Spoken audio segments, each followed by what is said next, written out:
Phil Huey and Fillmore Wilson. City staff present today are Kim Lavin, the BA, our small administrator. The order of the meeting today will be as follows. We'll have an introduction and overview from city staff for the benefit of the board and the public. This will be followed by an applicant presentation, which is limited to 10 minutes. Any and all presenters should state their name for the record clearly, first and last. Any persons affiliated with the project, if you are an owner, developer, designer, consultant, please during this 10-minute period. By ordinance, the board can ask questions of the applicant at any time. By custom, we do so on the heels of the applicant presentation. This will be followed by a period of public comment. If you are speaking on behalf of the public, if you're speaking from the public, please state your name first and last clearly for the record, and I'll remind applicants that you should not respond to any comments from the public during this period. Public comment will be followed by city staff comments and recommendations. And following this, the applicant will have a 5-minute period of time to respond to any of the public comment or city staff recommendations.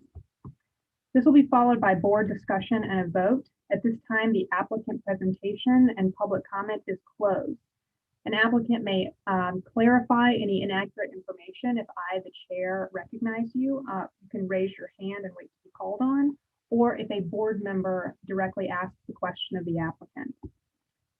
Although a date has not yet been determined, please be aware that the operating procedure will be changing as soon as we return to in-person meetings. Once we do return, we'll discontinue the use of Zoom, but continue the live stream for the City of Charleston YouTube channel.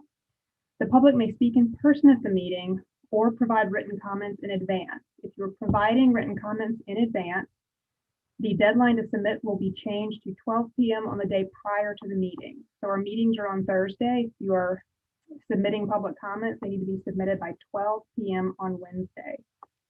These written comments will be provided to the board prior to the meeting and acknowledged by me, the chair, during the meeting as an agenda item.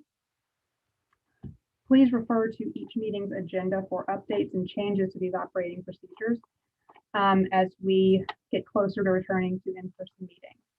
Finally, please limit your comments to architecture only. Comments related to zoning, parking, traffic, lot coverage, and livability concerns are not within the purview of this board and cannot be voiced here. Now I'll turn it over to Kim for some virtual meeting protocol. Kim? Thanks, Lindsay.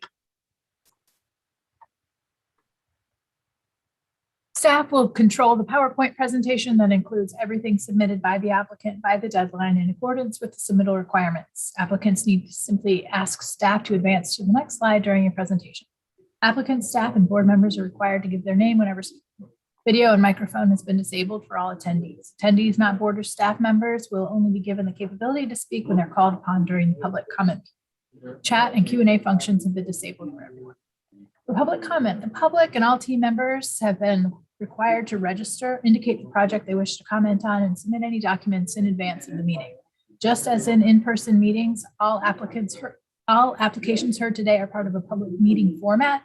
If you have registered and will speak during the public comment portion of the meeting, you will need to state your name and address for the record.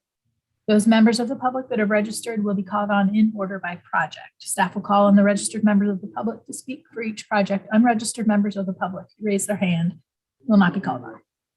For the board members will be polled by the chairperson for comments on their vote on a motion. Each member, when responding, shall respond yay in favor or nay not in favor. The chair shall reread the motion verbatim, and the board member making the motion should correct the chair if she has not reread the motion accurately. If a board member needs to recuse, he or she will be temporarily removed from the meeting and placed back in the meeting at the start of the next agenda item. If the board needs to go into an executive session, they'll call into a separate conference line, and all video and audio on Zoom will be temporarily turned off until they're ready to return to the regular meeting. Finally, results and staff comments will be posted on the city website at www.charleston-sc.gov/BAR. These proceedings are being recorded and broadcast to the City of Charleston's YouTube channel. Thank you, Kim. Agenda item number 115 Wentworth Street. All right, 115 Wentworth Street's requesting final approval for the complete demolition of the building. The building isn't rated in the Charleston Village, was built in circa 1950 and in the old and historic district.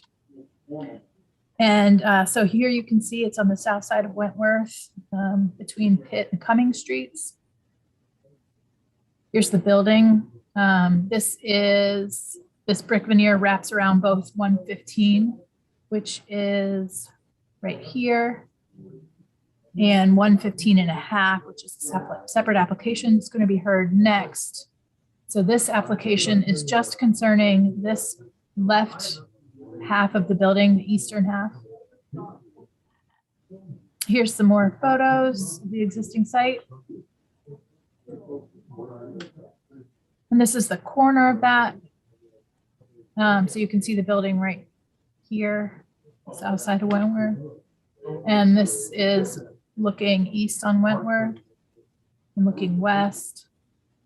That's the other way around. This is looking east. And this is looking west.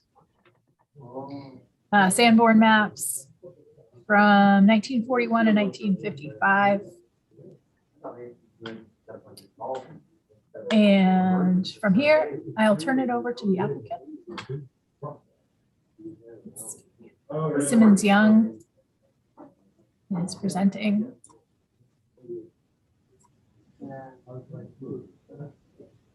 And Simmons, you have the floor whenever you're ready.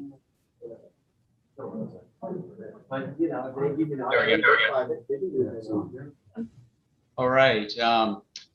Let's see. I guess I'll turn on my camera. Figure that out. I figured that out. Okay, Kim, if you could go to the next slide, that'd be great, please. Okay, these are 3 parcels, and bear with me 1 minute. Let me see if I can get the camera to go. I don't know what's.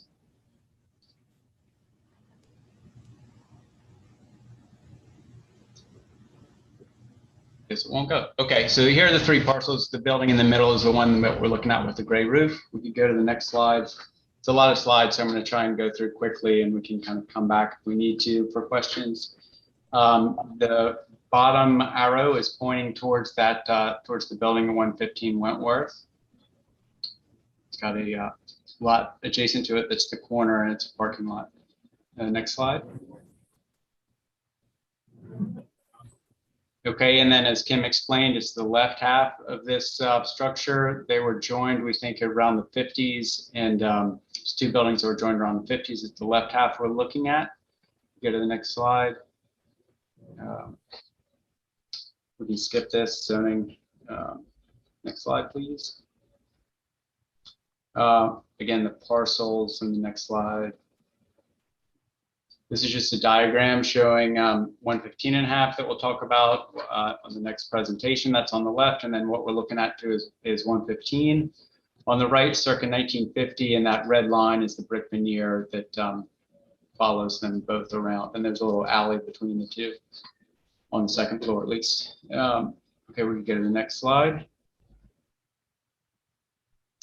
This just shows that the building came into existence in the, both of them were in existence in the 1950s. This one in particular. Okay, next slide. We are at this intersection between this and the next one, next slide, which is the flood zone AE10. And we think from elevations in the area that the sidewalk here is about 7 feet. Next 2, we can skip the next slide, I think.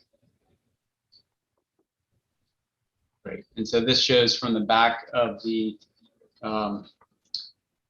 building that the one we're talking about right now is on the right. That's a cinder block building from the 50s, and then we'll talk about the other one in a little bit. You can see they're connected on the 1st floor, not on the 2nd. Go to the next slide, please. Similar photo, you can see the brick veneer wrapping on the right-hand side by those electrical meters. The next slide, please. Some infill block. We could go next slide. Next project, that's the next project, so we'll skip. Okay, this is from Cumming Street. The view, which is what you see as you kind of drive into this block of Charleston Village. The next slide, please. From Hugo, a photo from Hugo, next slide. 1995 photo when there weren't as many trees there. So we could go through the next slide, and we could just skip to the next one. This is just shows the College of Charleston building there on the right. It's got the sandbags. This intersection floods a good bit, and we've got a photo, I think, of that. You see that this building's under scaffolding. In 2019, we'll see in a minute this report from Russell Rosen, which said that the brick veneer was unsafe and that the sidewalk needed to be protected and action needed to be taken on the brick. We'll go to the next slide. That's for the next project. Next slide. That's the next project. So next slide. This is in between the two buildings. There's cracked brick. Some of the mortar's has fallen out. And so just as the two buildings move at different rates, this is a problem. Next slide, please. There's the parcel, just another aerial view, and we could skip. Next slide. All three of these next slides are just BAR research, and then we can go to the next one. This is the Russell Rosen report. Hopefully you'll have a chance to read it. It has sort of a summary about the brick veneer, and we can go to the next slide. Deflects include rolling out of portions of the veneer, cracking due to rusting, deflections at the rear right, windows and doors have been closed over. It talks about a few other things that are that we can go over as you have questions. Presence of lead and asbestos he brings up. Electrical requires a safety inspection, and there's no crawl space at 115 Wentworth, which is the one we're looking at, and it's again probably the finished floor is around 7 or 8 feet. Now in an A10, the city would require, and Kim can correct me if I'm wrong, an 11-foot elevation for a historic building. With residential, that would mean that this building would have to be lifted if it exceeded 50% of the value of construction, and with commercial, it would mean it'd have to be flood-proofed because it would cost that much to try and fix it. Okay, the next slide. More information on that. Let's skip to the next. I think the next one is a list of issues that we did have a contractor walk through and evaluate it, repairs. These are some of the things that he brought up as we were evaluating the cost benefit of repairing it. And then the next portion, next slide, please, is we also had an asbestos SNME come through, and they haven't done their report, but they said here are some typical materials, and they listed 13 of them that are typical as maybe asbestos containing materials based on their past experience. Okay, I think we could go to the next slide. That may be the end. Should we go back? Do y'all have questions on any of those that we need to go back to, or I guess I can sort of summarize it just by saying that the existing brick veneer causes a threat to public safety. The building does not seem to contribute to the historic character of the district. It doesn't seem to have much architectural or aesthetic importance. And after having evaluated that and met with the various preservation groups in the neighborhood, we felt that it was best that this building come down. And so that's why we're here tonight. And I'll sum it up there. Thank you, Mr. Young. Are there any questions from board members for Mr. Young?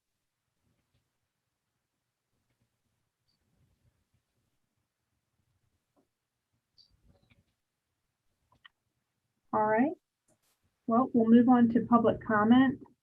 Kim, I know there's one position statement in here from the Charleston Village Association. Do we have anyone speaking from the public first? We do. We do. We have April Wood speaking from Historic Charleston Foundation.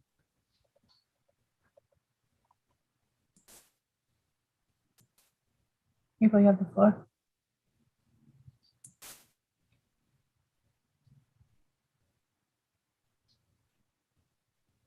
Oh, see Anna Catherine.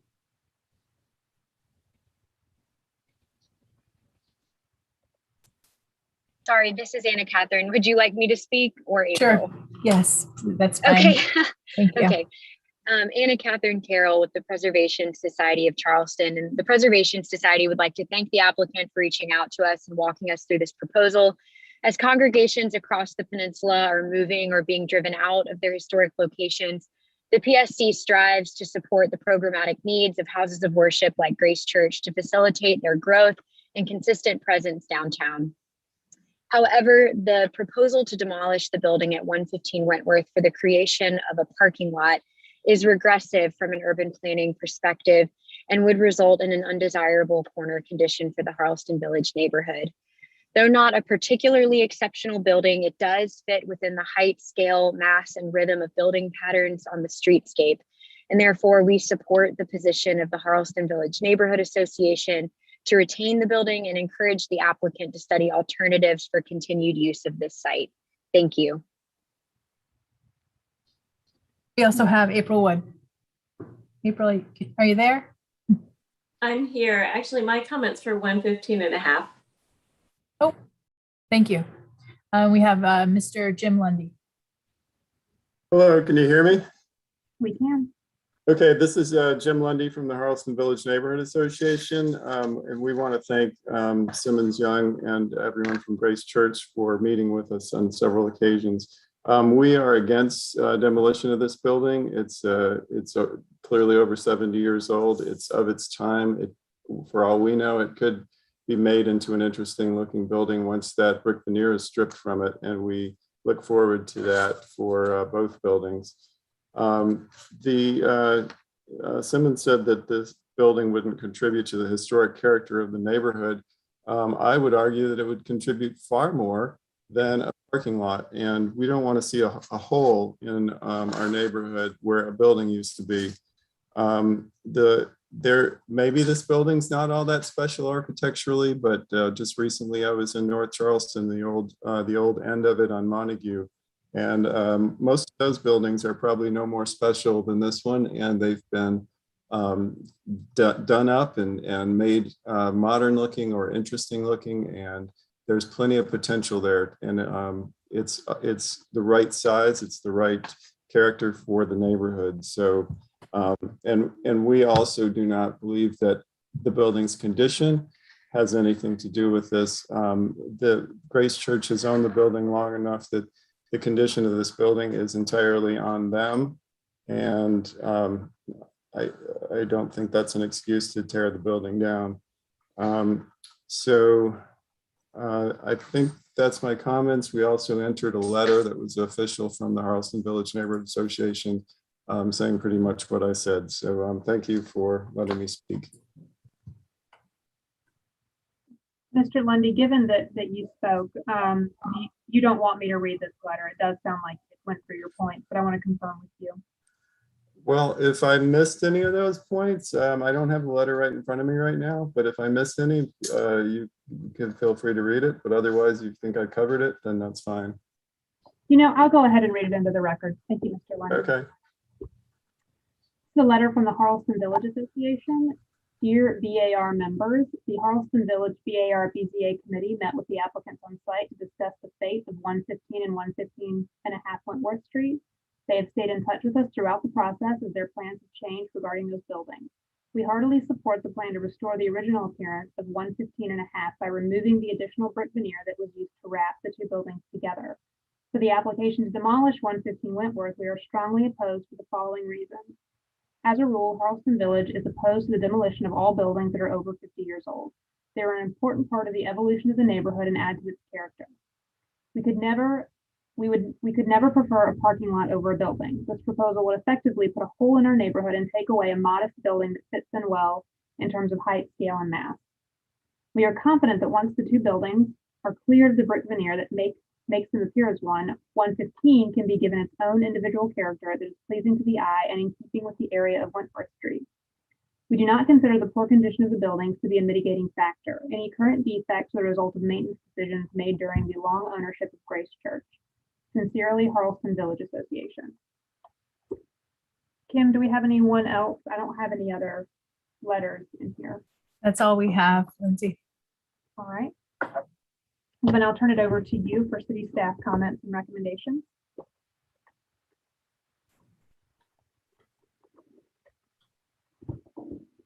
Thank you. While a vacant lot in the neighborhood is not ideal, this building has some fatal issues that the applicant has outlined. Modern day code and health concerns overshadow our opposition to the demolition of historic buildings as a general principle. The criteria for considering demolition is fairly clear: to look at structural quality, materials, and whether it has an inherent historic integrity and value in the context of the neighborhood and contributing to the city itself. In light of all this, we feel it has tipped the scale and are in support of demolition. So staff's recommending final approval. Thank you. Thank you, Kim. Mr. Young, did you have any response to public comments or staff comments, or need any clarification?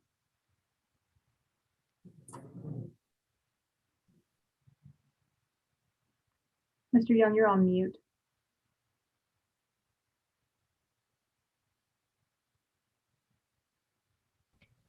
Thank you. Sorry. I do have a response. I also wanted to mention that one of the wardens is on the line. Should there be any questions for him? Barry Gum, warden for the Grace Church. We don't, this proposal in front of you, or this application in front of you tonight is for the demolition. We haven't put in an application for anything else to follow it.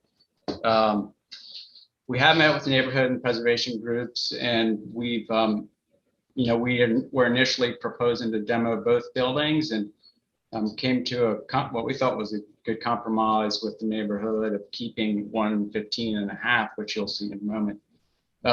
So we'd be glad to keep those conversations up to see how we can make this a nice lot by landscaping it, putting in some landscaping, but generally we're not applying for anything else to follow this right now. If that's important, we can look at what's supposed to go here.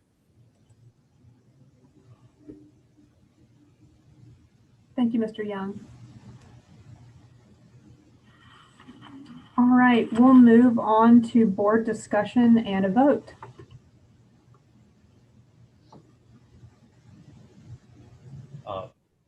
Fillmore Wilson here. I have a question for staff.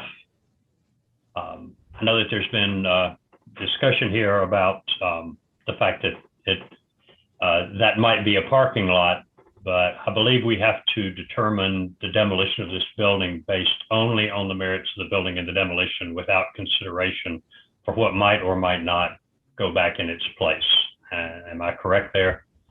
That is correct, Fillmore. Okay, thank you. I wanted to clarify that.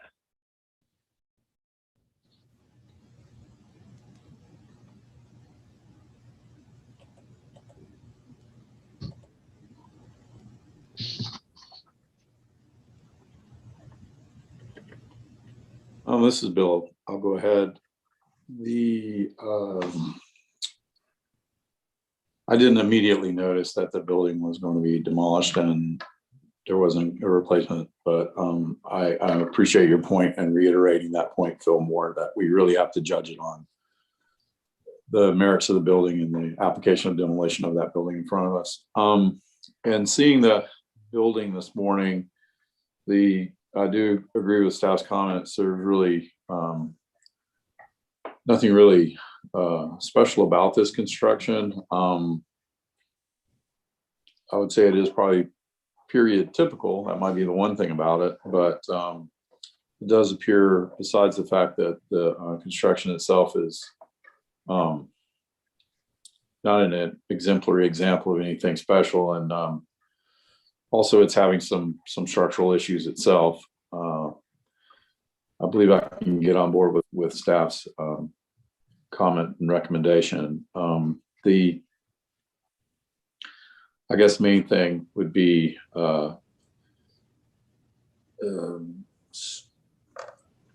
if it, maybe this is, I should ask this question to staff. So, and I know we're not, again, not to weigh what may come later, but I believe the applicant stated there would be, an intense landscape plan and things like that. Is that, are items like that sometimes within the purview of the BAR just in general? Or is that usually a different type of review process, being the landscape solutions, things like that? Is that more of a zoning or? Is your question kind of, can you require them to do something if you approve a conditional approval? Hardscaping is in purview of BAR, but landscaping really is not. You could put a condition on hardscaping. Okay. All right.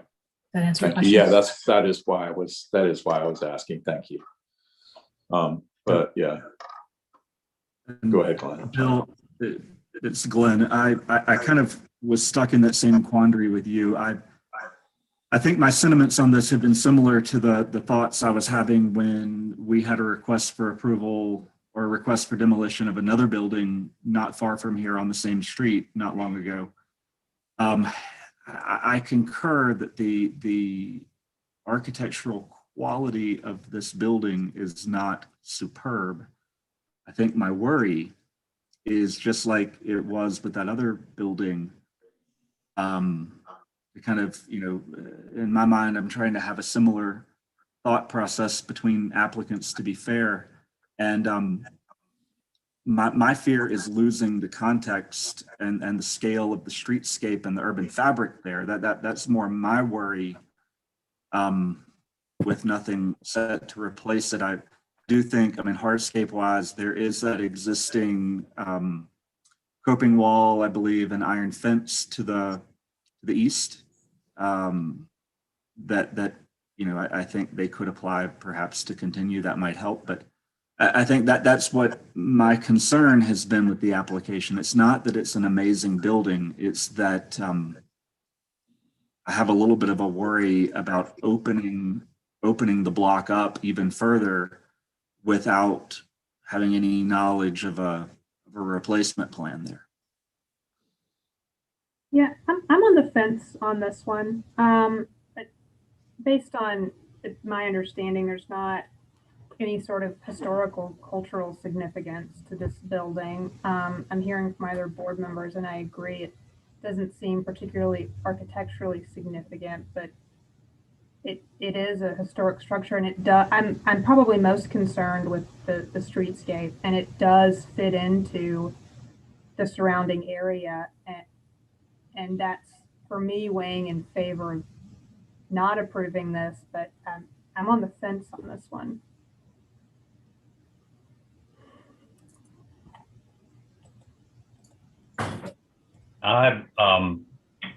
And to your point, and Bill, to yours, I sympathize with the idea that this will leave a hole, at least for some time, in the streets.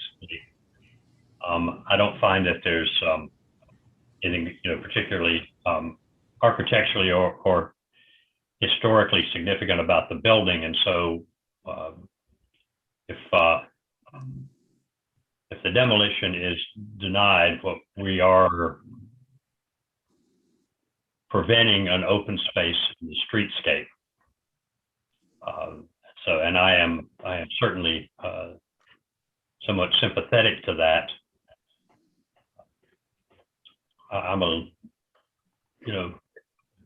My instinct is that, that maybe in the future a structure might go back there, which the board, of course, would have control over its appearance, which gives us a little leeway. And so I'm a little on the fence with this one as well. I certainly don't cherish seeing a significant opening in the streetscape there. Could be mitigated with appropriate landscape, but again, that's not what we're considering here. We're only considering the demolition of the building. And so Fillmore, I agree with your points that you're making. I guess the only sort of realization I've had about this is, my thought was this: if this building were on the corner, in my mind, it would be a totally different game. And in that case, if it would have been a stretch to make that same determination based on the fact of it being on the corner, does that carry the same kind of weight here? So yeah, I think in principle, the reason I initially stated I agree with staff's position and comments is simply based on the way that we normally judge and evaluate demolition of any particular building. And I think that is correct for that point. Yeah, staff's, I believe, made an appropriate recommendation for our action. The only bridge point for me would be, again, as an example, if suddenly a corner building were missing and there was going to be a void on that, I would have a lot of consternation over that. So if I have the ability to think that for a corner building, is that potentially applicable to this type of building as well? So that's my quandary. Understand that. And the other thing about this building is that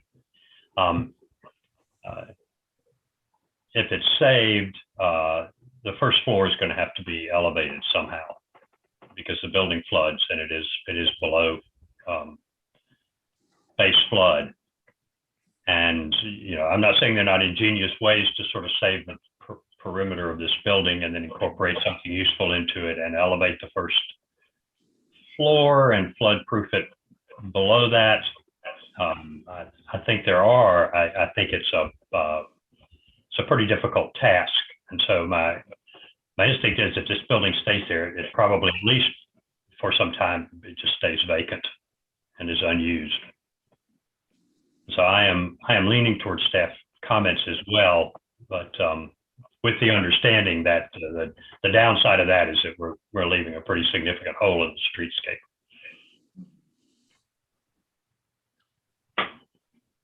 Is there an elevation? I agree. I think it is a tough spot, truthfully, to be in. Is there a difference in elevation between 115 and 115 and a half? And I'm asking that because 115 and a half, the first floor would presumably have to be elevated as well, right? I believe the first floor of 115 and a half is currently raised. Okay. But then the first floor of the finished floor of 115. Okay. Filmer, you're right. There's probably 2 or 3 steps more than 115 has. Yeah, so it in essence sits on a crawl space or a foundation, and 115 does not. It's just pretty much at grade. Okay. Yeah, I guess I'm going to say I may be out of order, but if we were to approve the demolition based on the condition, I really would request a board condition to consider addressing the sidewalk and the streetscape, be it through planting, be it through continuation of that wall. I feel like leaving an empty missing tooth, which I think is the exact same thing that I said reviewing a few months ago. I don't think it's fair to a neighborhood and to the architectural character of the neighborhood to leave a completely missing tooth. So I think that while the building is not necessarily, screaming to all of us to remain there on its own merit, I think to me the merit is to the neighborhood and to the context to propose something to make amends for removing the building. I could get behind that, Glenn. I agree. I agree. My question is, if we do for staff if we do that, is it in any way binding, or is it just a suggestion? I'm not sure about that. So hardscaping is binding. I would have to further look into landscaping because it was my impression, I know we've required landscaping and look for landscape plans and everything like that. But I've been recently under the impression that landscaping is not a requirement. So let me look at it. But we could specify that that some landscape elements, as in hardscape, be introduced to prevent a complete opening in the streetscape. Okay, I'm in favor of that.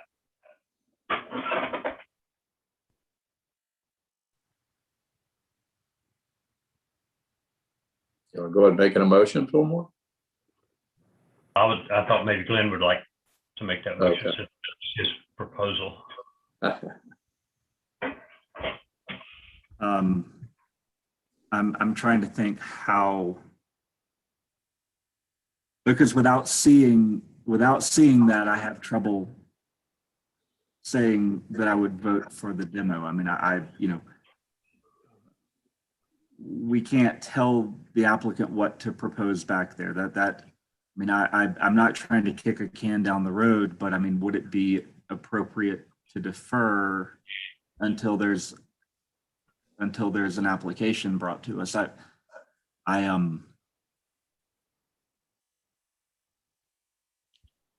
guess what do fellow board members feel about that? I'm not sure in a demolition. I mean, I may be misthinking this, but I'm thinking in a demolition request. I don't know if we could ask for. Well, I guess we could for a proposal for what would go back. I guess I have to clearly state that I'm not in favor of making a motion to remove the building. Okay, I got entirely without something happening. That's sort of, so, if I'm only allowed to vote on the demolition of the building as submitted, then my vote would likely be not in favor of demolition. I got you. So that, I don't know. I mean, Kim, I might look to you for guidance. Is that perhaps my motion? And then the applicant has heard the board discussion and could return. I'm not trying to kick something down the road, but I want to make sure we remain in order. I think that's legit. I think that's good. Valid. Glenn, are you thinking about basically like an approval, but a condition precedent to the actual demolition taking place? Is that a hardscape? Is it a plan be submitted? I guess that's the other way to think about it, Lindsay, is it could be a conditional approval, or it could be an approval pending a future submittal of something the board has not yet seen. I mean, I don't know that there's a big difference between the two, quite frankly. And unless you made that, condition review by staff, I don't know how you would feel about that, or how staff would feel about that.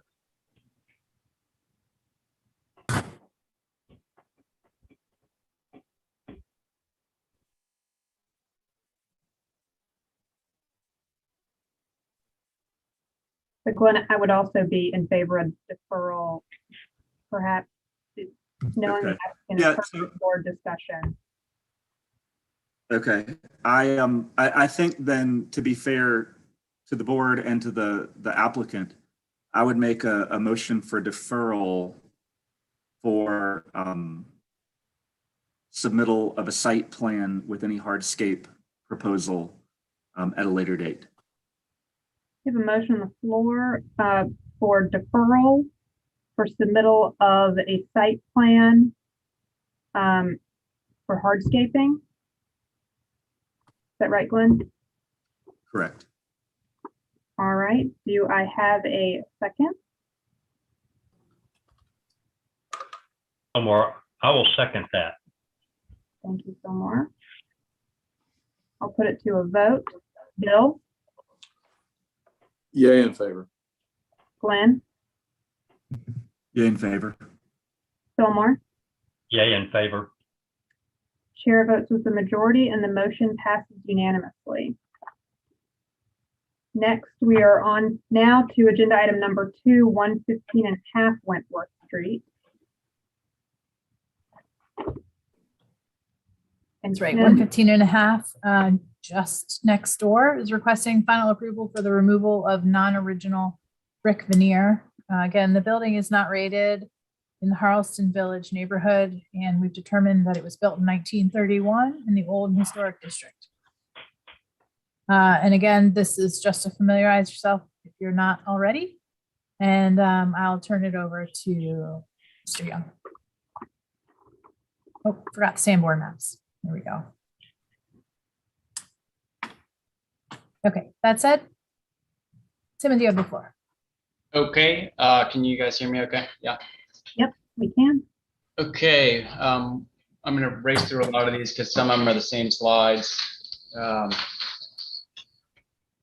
So I've gone in and cleaned up. Oh, some great, I've thank taken you. a bunch of slides out. Okay. I won't review that, just the properties. Go to, yeah, it's the upper right, the hip roof building that we're looking at today on this proposal. And I should have said, I'm Simmons Young here on behalf of Grace Church.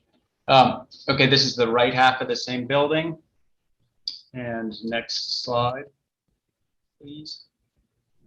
This is a crawl space, and that point was brought up in the last agenda item. This is about 3 feet above the sidewalk grade. It's in better condition as far as the flooding goes, and that's the original brick veneer we're looking at. If you go to the next slide.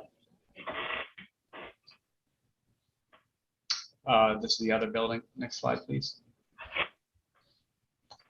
This is the jam condition of the windows at 115.5. So again, after working with the neighborhood and the BAR and preservation groups, what we think is best here is to keep 115.5. These look like jam extensions, and we think those are the original windows. Next slide, please. Some rust jacking. Next slide. This is the other building. Next slide, please. Next slide. Sorry, I'm just skipping through some of these. Okay, so this is the original brick veneer that's on the wood frame building. You can see the second floor windows there, and we could go to the next slide. This is down the side of the building from that same back back of lot location with the 2 meters here. This is next slide. It used to be an apartment with commercial on the first floor. This is looking out the window of 115.5 towards the other building we just talked about, 115. You can see there's a sort of a water problem that's been mitigated over the years, kind of poorly. Next slide. Again, the water issue between the 2 buildings, and that's close mold and all sorts of good stuff. Next slide, please. Same condition. Next slide. Air conditioning unit outside of this second floor. Next slide, please. Looking down that alley. And this, you can see the original brick veneer compared to that other jam extension out this window. The next slide, please. We can skip that. It's the same item. And then here's the other jam condition where it looks like that outer piece of wood has been added on to the original frame, and it spans, we removed it on the first floor. It spans an air gap where we did not see any structural ties of the 1950s brick veneer back to the 1930s brick veneer on the wood frame. Next slide, please.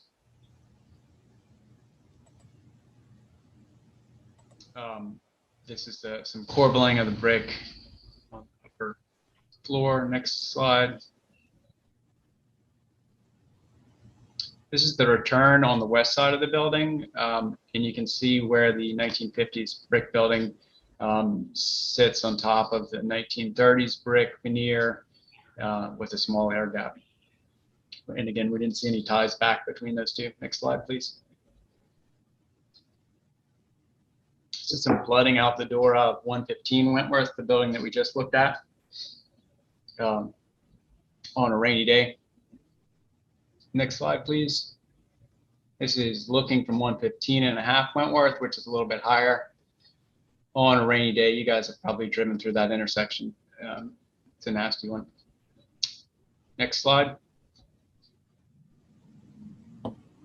This is where we removed that jam and looked in there. I think the next slide is going to show a detailed photo.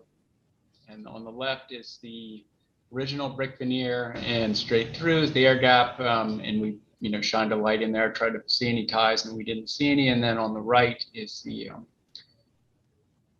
1950s veneer. Next slide, please.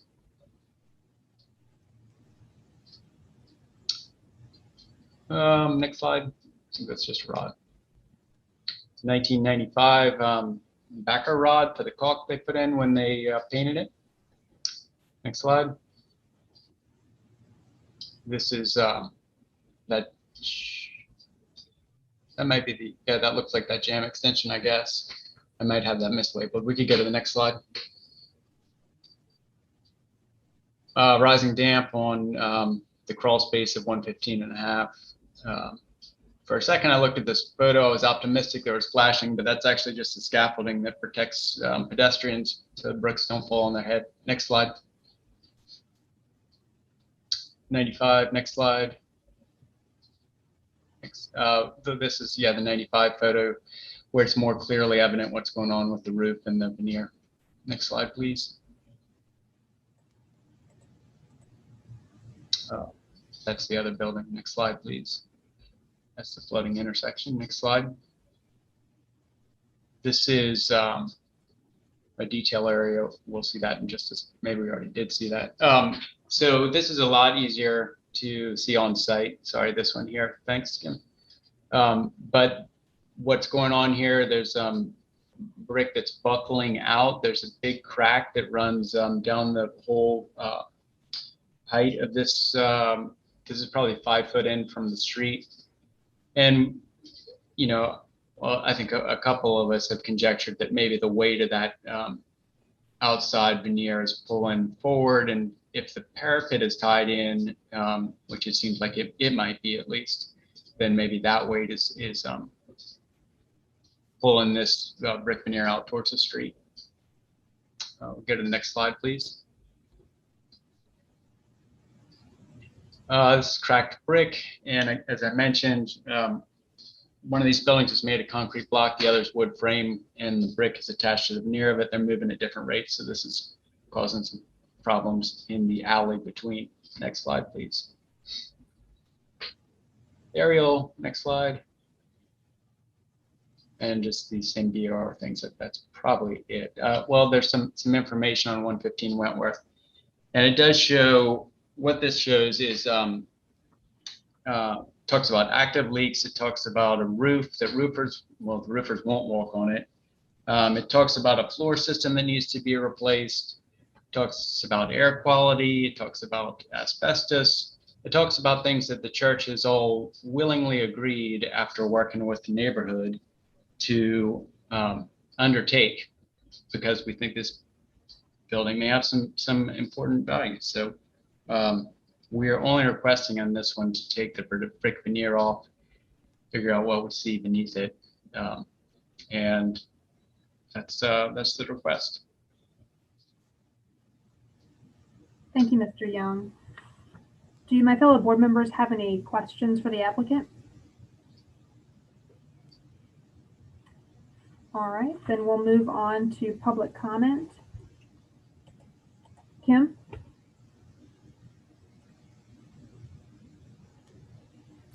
We have April Wood.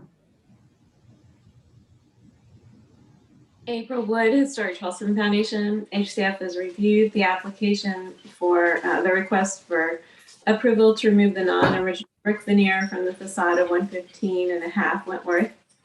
Given the fact that this material is not historic and is exacerbating the structural deterioration of the building, we are supportive of this request. We recommend approval of this application. Thank you. Thank you, April. Kim, do we have anyone else? Nope, that's all. All right, if you will give city staff comments and recommendations, please. Thank you, Lindsay. We echo comments of HCF. It's clear that the brick veneer of this building is neither secure or original. In fact, it obscures the original veneer and is contributing to its accelerated deterioration. So we're recommending final approval. I would add, though, if this is going to be done prior to any moving forward of the adjoining building, that the joint there be addressed and submitted to staff. Thank you. Thank you, Kim. Mr. Young, did you want to respond or clarify anything? I will just mention this does bring up an issue about the removal of veneer. We feel that both of them are unsafe. If this is approved, we'll certainly go to that point and probably will ask for a city evaluation on that condition as well. That's my only comment. Thank you. Thank you, Mr. Young. I'll open it up for board discussion and a vote now. This one, after seeing it this morning, I would be in favor of approval. I feel like this building needs to be freed from that veneer based on what it's doing, and that's my only comment. Yeah, I agree, Lindsay, with your comment. And yeah, the same thing. And I do agree with staff's additional comment about removal being purely for the 1950 era brick. I believe that's what you said, Kim. Back to the joint, right? Yes. Yes, I agree with that additional comment as well. So I don't know if anybody else has anything. I'd be willing to go ahead and float a motion on it if you're willing. I will go ahead and make a motion for final approval of removal of the 1950 brick facade with staff's comments. Number one, and the additional comment that it basically is the 50 facade only and it stops at the joint. Glenn, did you Second. Oh, all right, we have a motion on the floor for final approval of removal of the 1950s brick facade. The staff comment one and an additional comment that only the 1950s facade be removed. I have that right, Bill? Yes, and I guess Kim, does that sound right from your comment? Stops at the joint, and I would add to my comment number two essentially would be to submit how that joint will look if the other building is not approved for demolition. There should be a detail included in there if this is going to occur and the other building is going to stay. Bill, do you want to adopt that staff? Yes. Yeah. Yes, please. Thank you. All right. Glenn, is your second still? It stands, yes. All right. I'll put it to a vote. Fillmore? Yay in favor. Bill? Yay in favor. Glenn? In favor. Chair votes with the majority and the motion passes unanimously. Thank you, Mr. Young. Thank you all for your time. Okay, agenda item number 3, 109 Rutledge Avenue. Kim, if you will give us an introduction and overview of the project. Thank you, Lindsay. Just one moment.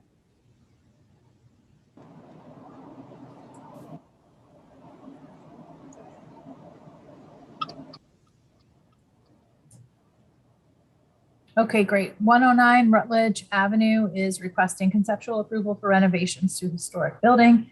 Building's a category 3 in the Charleston Village neighborhood. It was built in 1852 and has had many building campaigns since then. It's in the old and historic district. Here's an aerial for your context. The building is 1 block below Cannon Park, 2 blocks below Calhoun. And here it is on the west side of the street, just north of the dry cleaner. This is the south elevation. And here we are looking north on Rutledge and looking south toward Bull Street.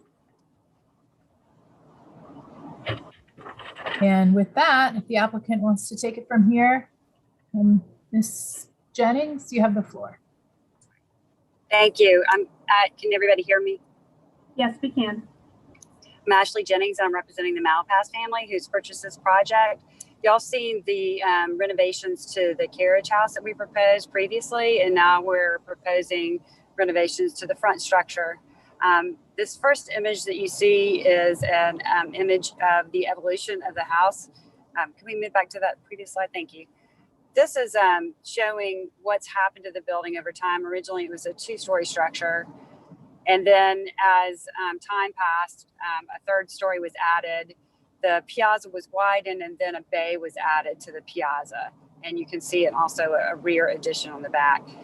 And the reason that we illustrated this is to show the evolution, and also to talk a little bit about our conversations with the Historic Charleston Foundation, since they have an easement on the property. The bay and the porch is a 1940s era bay. But in talking with Historic Charleston Foundation and with the Department of Archives and History, we decided that that's a significant portion of the evolution of the structure. And so we are looking at maintaining that bay. Next slide, please. So here's some images of the building. It's seen better days. There have been numerous additions on the back of the building. They've infilled the piazzas. And as you can see, some of the additions have not been maintained. And so the idea is to clean the structure up, to open those piazzas back up. Next slide, please. Here is a site plan of the structure as it exists now. Next slide, please. And a site plan of the proposal. And as you can see, those elements on the back of the building are proposed to be removed. Next slide, please. This is an existing and proposed first floor plan. And you can see that one of the things that's happened is that the bay addition on the porch has also increased the width of the piazza. And you can see on the upper image of the existing first floor piazza how the screen wall of the piazza has actually been maintained. And then there's a column outside of the screen wall piazza.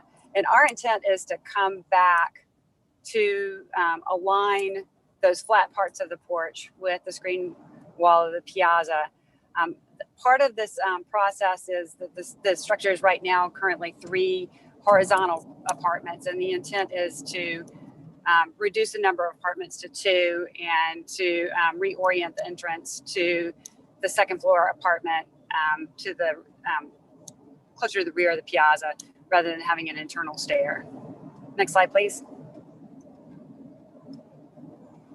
And here you can see the second floor, and you can see those elements that have been removed on the back. Next slide, please. And once again, the third floor, okay, here we are at the elevation. So you can see there's a dashed line that indicates where that original piazza was. And when you see from the left, the existing and the proposed, the intent is to open the piazza back up. There's some existing columns there that we would like to reuse, and everything else will have to be matched to the existing, the baluster as well. Next slide, please. And here's a view of the south side of the building, and the idea is to open that piazza up. As you can see, the original structure is masonry with stucco. The subsequent additions were wood frame with siding, and you'll be able to see that stucco wall through the piazza now. Next slide, please.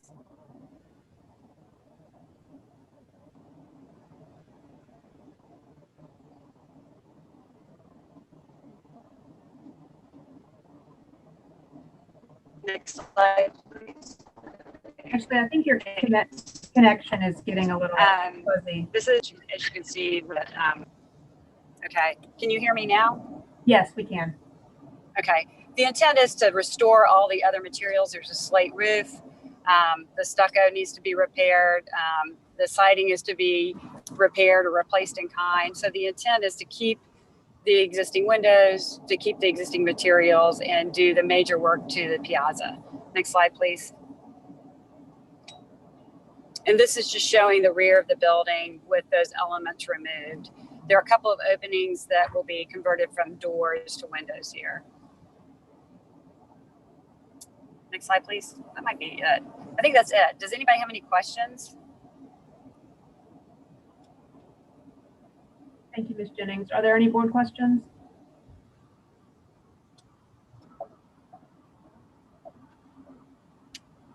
All right. Well, Could you, sorry. Go ahead. Could you go back to just telling us what date you believe the piazza, the bay and all of that work to have been done? We believe that the bay on the piazza happened in the 1940s. But what we don't know is when they stretched the width of the piazza. There is some evidence on the second floor with the columns that maybe the bay related to the original width of the piazza in the flat areas. Does that make sense? I think so. I think the best elevation, if you want to flip, Kim, to the elevation that shows the existing and the proposed, that might make it a little clearer.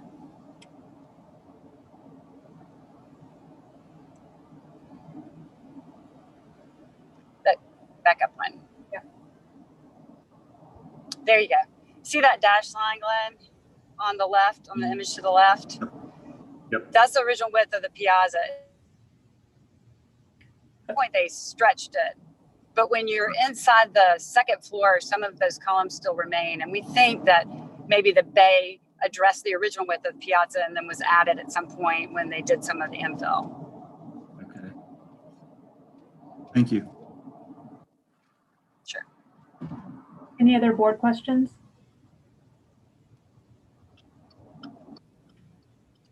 All right, Kim, do we have any public comment? We do. We have April Wood speaking. April, you have the floor. April Wood, Historic Charleston Foundation. HCF has a preservation easement at the property at 109 Rutledge Avenue. The condition of this property has been an easement violation issue for the foundation for several years. We are pleased that this property owner wishes to rehabilitate the property to address several inappropriate alterations and the deferred maintenance that occurred prior to his ownership. We've worked with the applicant to confirm that the proposed plans for the property conform to the terms of HCF's easement. We're especially pleased with the opening of the piazza and the reestablishment of the original piazza width at the front elevation. These changes highlight the evolution of the building over time. The bow shape of the piazza is not original to the building, but it is historic in its own right and contributes to the character of the building. The removal of the inappropriate rear stair, which was required for egress for the third floor unit, is also an important improvement to this building. We are thrilled that this applicant is taking on this complicated rehabilitation project, and we respectfully recommend approval of this application. Thank you. April. Kim, do we have anyone else from the public speaking? Nope, that's it. All right. Then I'll turn it over to you for city staff comments and recommendations. Thank you. We also appreciate the design direction and reduction of insensitive alterations that the building has endured over the years. The renovation is thoughtful and will be a great preservation win for the neighborhood. We appreciate the graphic, Ashley, that you've included in the set. It's very helpful in understanding the building's evolution. If there are any items past the scope of work described, we'd ask that you submit them to the AR staff. Otherwise, the throw notes on the drawings convey the intentions. We just have a couple of comments. In an effort to return the building to its original design, it would be best to reduce the number of extraneous French doors on the piazza by replacing with double hung windows. These locations are on the south elevations at the second bay on the first floor going into the kitchen, second bay on the second floor into the living room, and the first and second bays on the third floor if they're visible. While we realize some of these doors might be older, they likely coincided with the alterations to the building after 1967 when the building was made into apartments. In addition, the 1967 Sanborn map depicts a third floor, but not a third piazza, so maybe some extra sleuthing or conceding to French doors here is appropriate. We feel we can sort those details out with Ms. Jennings. And second, use an historically appropriate mortar mix to repair stucco and chimney and noted on the drawings for final review. So the staff's recommending final approval of staff comments and final review by staff. Thank you. Kim, just to clarify, the request was for conceptual approval, but the staff recommendation is final approval? Sorry, that should be conceptual. Thank you, Lindsay. Okay. Ms. Jennings, did you want to clarify or respond to anything raised in the public comment or in the city staff comments? Sure. So I'm really happy for y'all to consider it for final approval. And also, we're willing to consider Kim's suggestion to limit the number of openings, the French door openings, and we can certainly study that. Thank you, Ms. Jennings. All right, I'll open it up for board discussion and a vote.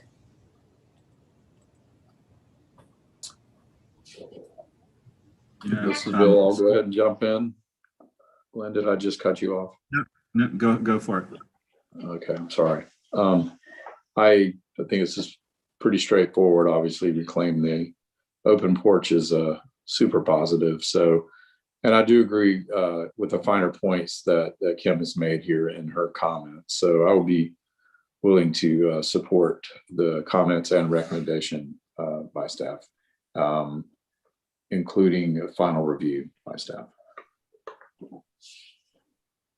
Yeah, I agree. I walk by this house often, and I think this is a great improvement, and I really like that the porches are being opened back up. So I would certainly support conceptual approval and final review by staff. Glenn Gardner, I concur. I mean, I think the staff comments are right on spot, or spot on. I think the one thing I will comment, having looked at this house and realizing, quite frankly, how terrible everything that's been done to it is, I almost wonder what they could potentially find, during demo that could be different. So I would almost ask to add perhaps a little bit of a board condition or comment that either, city staff make a quick visit to meet with Ashley, once they have their selective demo done, just to verify that what she thinks is there. Because it appears so much has tweaked and changed over time that, I'm sure Ashley has done all the sleuthing she can, but there may be something invisible. But with that comment, I am fully supportive of conceptual approval with final review by staff. I think it is certainly a big improvement and not a complete reversal, but a great big help on some really bad changes that have been made to that house over time.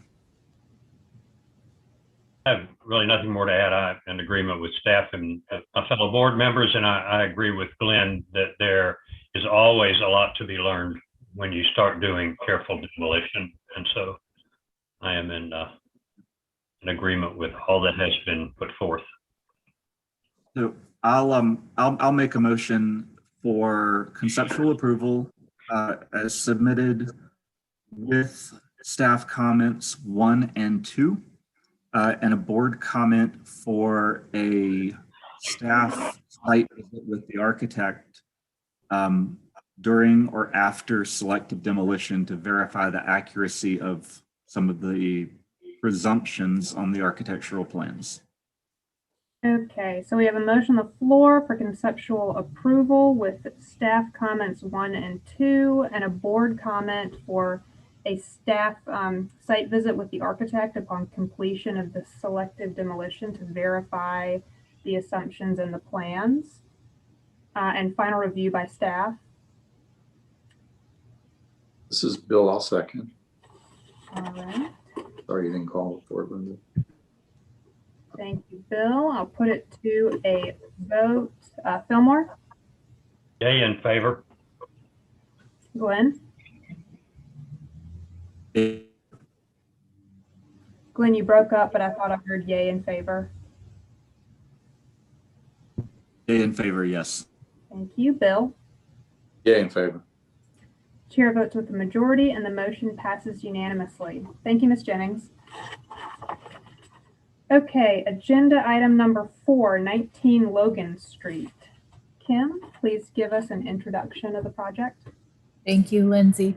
19 Logan Street is requesting conceptual approval for an addition on the rear and renovation, including the demolition of steps and mechanical platform.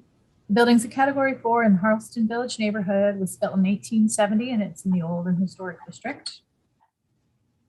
And here we are on Logan, just south of Broad and north of Trad on the west side.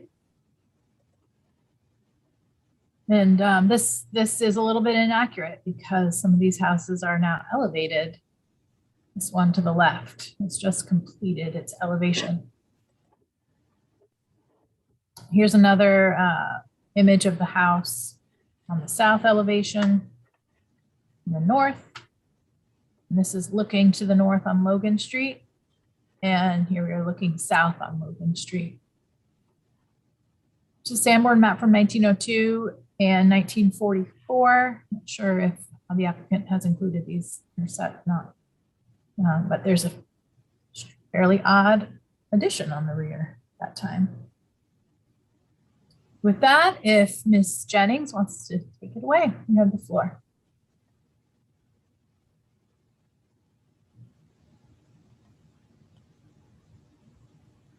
Ms. Jennings, you're on mute.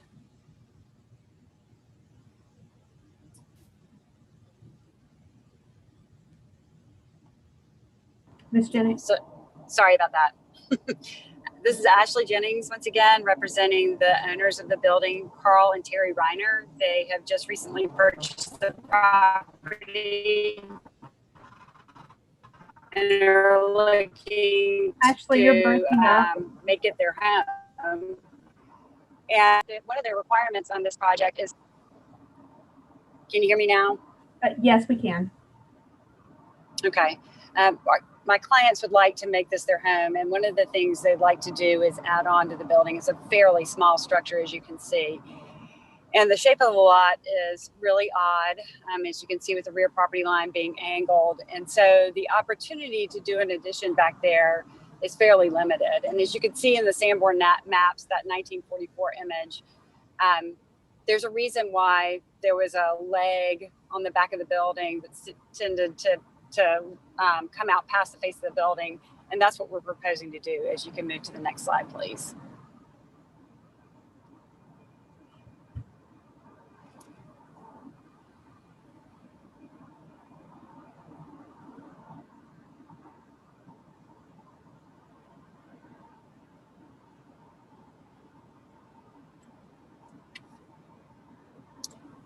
Here's the Sanborn maps, and you can see once again that leg.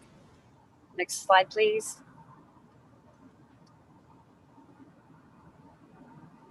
Some images of the existing structure from the rear and from the front. Next slide, please. And here is the site plan. You can see existing and proposed. Our proposal is to create an addition with a small hyphen that gives my client some room to breathe in the house, to create a bigger kitchen and have a small living area on the back of the house. And as you can see, it extends just past the face of the building in the back and creates another way to get down into the yard. Next slide, please. And this is how that looks on the on the first floor. Next slide, please. And this is how it looks on the second floor. It just creates a master bedroom on the second floor. Next slide, please. And this is the existing and proposed. As you can see, there's an existing brick wall there that happens about the depth of one car back on the lot. And they would really like to be able to park 2 cars on the lot. And so we're proposing to demolish the existing brick wall and shift it back and take that gate that's there now and reuse it in the back. And as you can see, and further back is that return on the back addition. Next slide, please.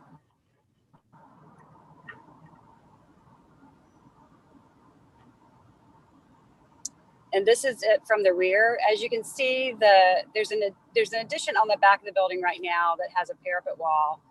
And the slip of the roof creates a weird condition in the second floor where the ceiling is only 7 feet tall. So part of this proposal is to rework that roof so that we maintain the parapet, but we build a low slope roof on top of the parapet rather than behind the parapet. Next slide, please.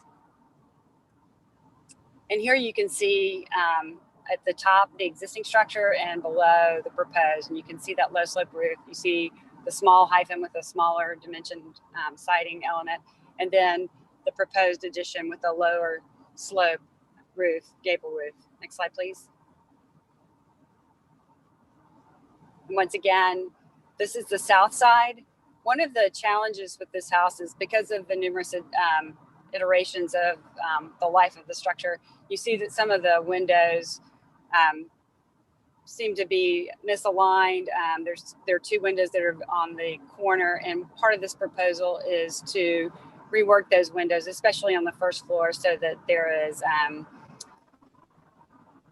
a way to put a kitchen counter underneath. And then you can see as well that hyphen and the stair and the proposed addition.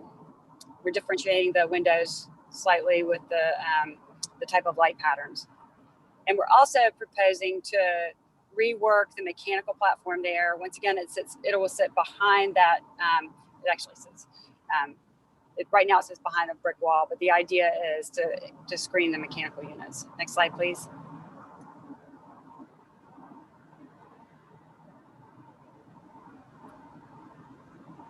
Oh, that might be the last slide. Yeah, I think that was it. Well, in conclusion, the idea is to, I'm sorry? I think that was it, Ashley. That was your last slide.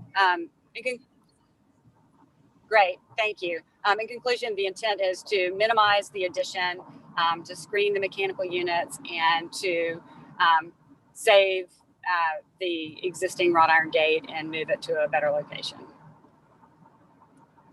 Thank you, Thank Ms. you. Jennings. Do we have any questions from the board? This is Bill. I have one question. Did I read tried to read the plan during the presentation? Do I understand the addition extends 5 feet past the face of the front building? I believe that's correct, yes. Okay, thank you. Any other board questions? Okay. All right, we'll move on to public comment. Kim, do we have anyone speaking from the public?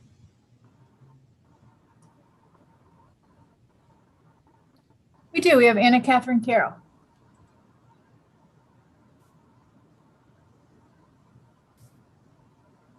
Anna Catherine, you have the floor.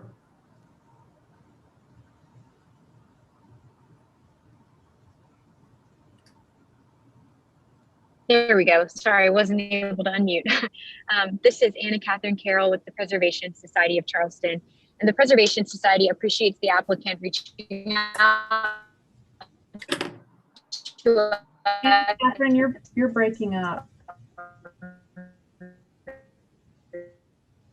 I'm going to go ahead and read her letter. Yeah.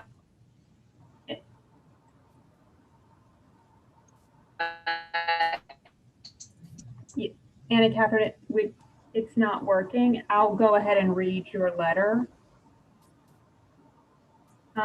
So Preservation Society for 19 Logan Street. Dear board members, the Preservation Society appreciates the applicant reaching out to us in this request.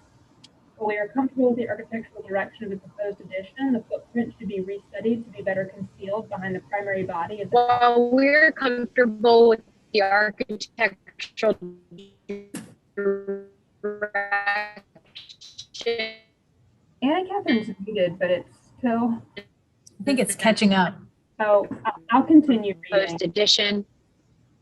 In keeping with her traditional lot. I'm sorry, can you hear me now? I think we're having technical difficulties today all around. Okay, I'll finish reading the Preservation Society's letter.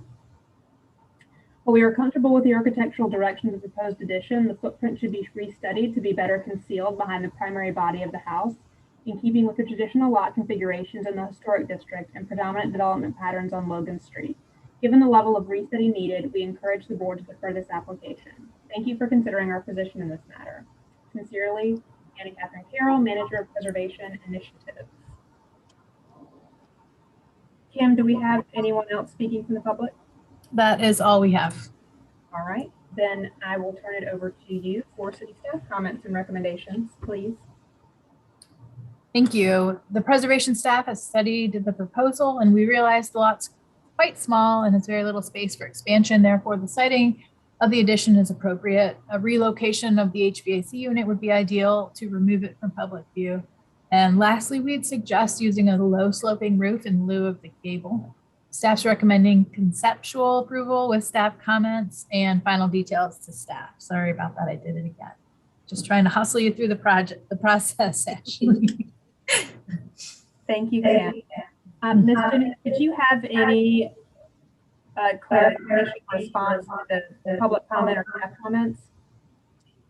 Yes, I think we can certainly reconsider the location, the mechanical units. We have a challenge on the site, as you can see, but we'll certainly restudy that.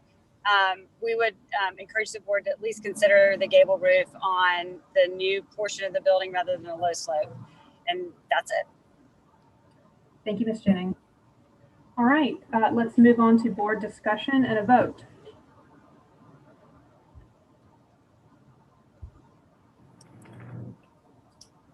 Real quick, Kim, right on that graphic right there, can you explain your comment, low slope roof? Can you explain? Yeah, so this is obviously a gable here in the addition proposed, and we just feel like it's a little, too much going on back there. So we would like to see this roof just continued on this portion. I don't think anyone would use the building campaigns. It would just be a little bit less busy in our opinion. That would be a low slope hipped roof form. Is that what you're saying? Right. So I think currently it's a flat, it's a very low slope roof here. So either or. Okay, thank you. I just wanted to clarify that low slope roof. Thank you.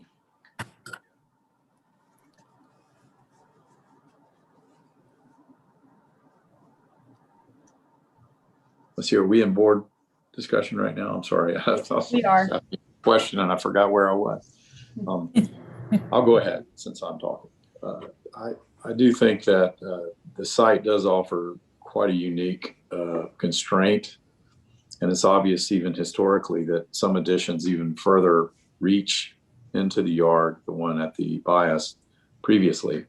So I can understand the ultimate idea here of citing a house or an addition in this way. It's also well removed from the street, which I think is a positive.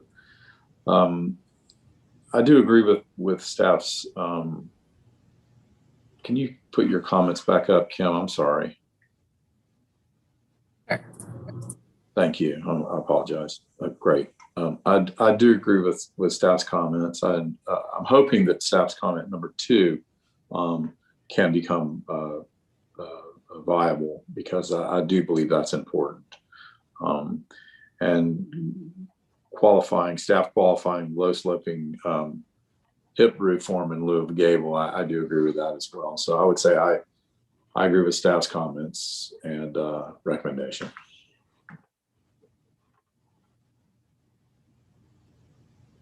Likewise, I agree with staff comments, and we certainly have approved perpendicular additions when the lot is odd shaped or has significant constraints. So I don't have any real issue with that modest turnout in the addition. And I also agree with staff's comment about the roof. Glenn, I don't have anything really to add. I echo what Fillmore just said.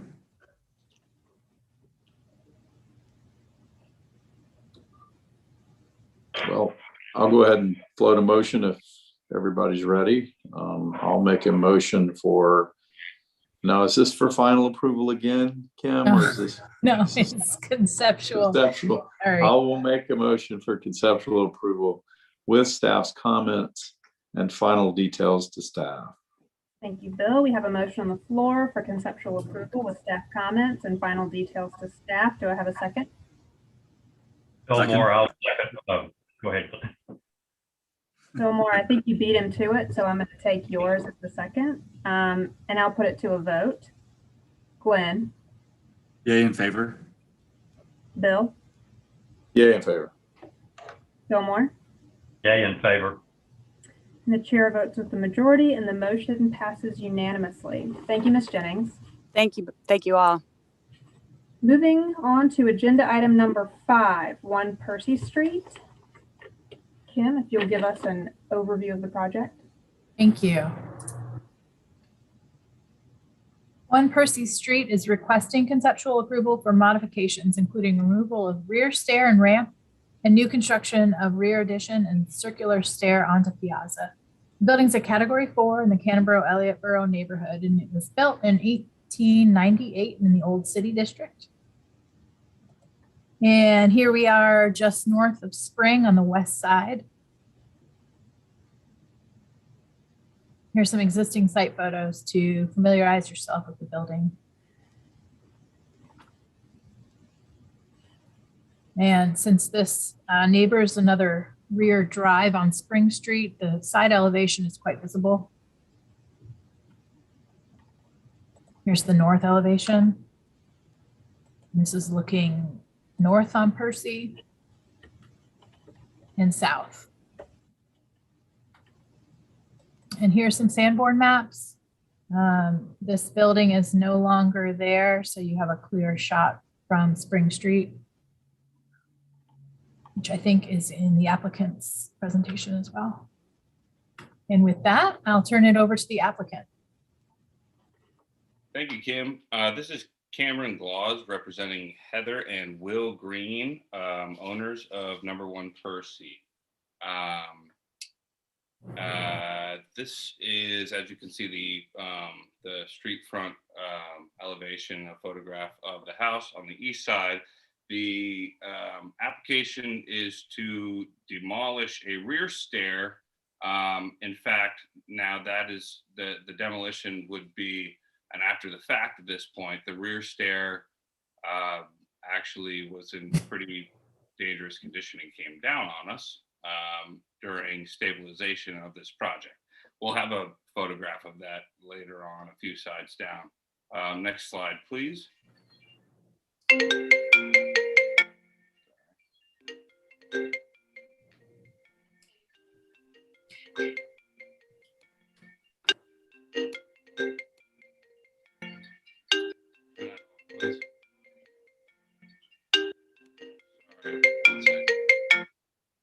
Okay. Sorry about that disruption. Okay, the south side elevation to the left would be where the proposed laundry room addition would be, and there's a proposed spiral staircase at the far east side of the piazza there that would access with a stop on the first and second piazzas. Next slide, please.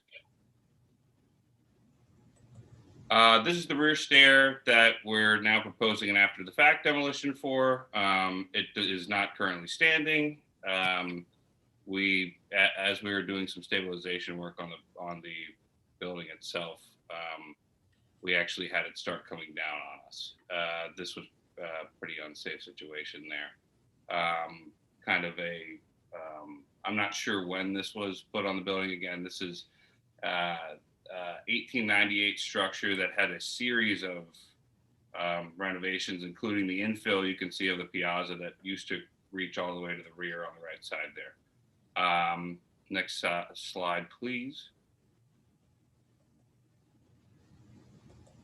This is from the view from the north side from number 3 Percy, which really wouldn't see any impact to the proposed modifications to the building. Next slide, please.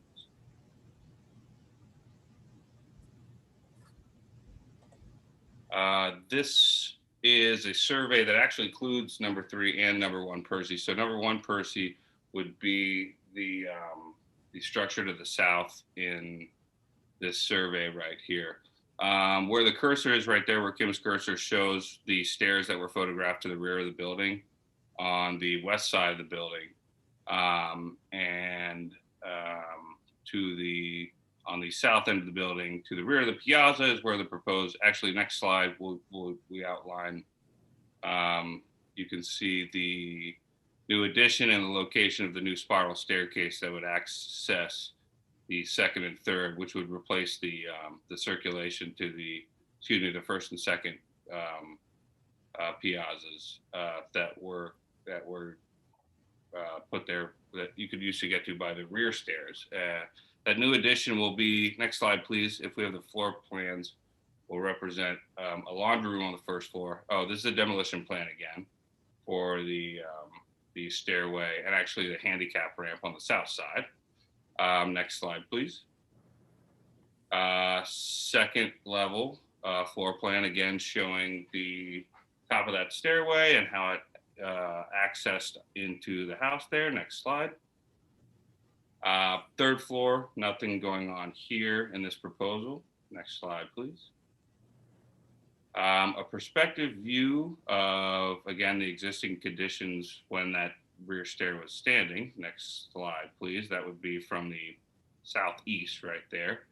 From the east, a front perspective. Next slide, please. Again, existing perspective from the south. Next slide, please. Rear perspective from the west that was depicted in the photograph of the no longer standing staircase. Next slide, please. And from the north, again, next slide. Thank you. As for the proposed, we've outlined a first floor laundry room with a porch and a stairwell on the west side of the building to be added where the stairway and that upper landing used to exist. And instead of circulation to the second floor from the rear stairs, we proposed an addition of a spiral staircase on the piazza to the south. Next slide. From the second floor, you can see the rooftop of the laundry room over on the west side of the building will be used as a porch. And again, you're seeing in green, you can see various lines on the interior, although not in the scope of this presentation. They're in the scope of the permit overall of some interior wall modifications that are proposed for this renovation. Next slide, please. Third floor, again, not exactly in scope of this presentation, but interior wall modifications. Next slide, please. Now we're into the proposed elevations that's showing the spiral staircase that would access the first and second floor piazzas. And again, this is a perspective drawing that's meant to represent the visual perspective from that southeast position when looking at the house when you're actually in person looking at Percy Street. Next slide, thank you. A front perspective, front elevation showing the spiral staircase to the south. Next slide. This one, you can see the spiral staircase in the middle and the extent of the addition to the left, to the west, which again, laundry room, first floor. Above that would be a porch, an open porch on the second floor with a low slope roof. Next slide, please. From the rear, you can sort of see how we've pinched in on both sides, trying to keep this addition, scaling down from not only the subsequent infill additions, but from the main body of the house.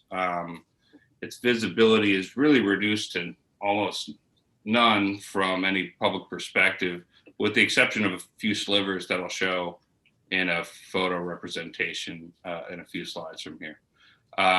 Okay, thank you. Next slide.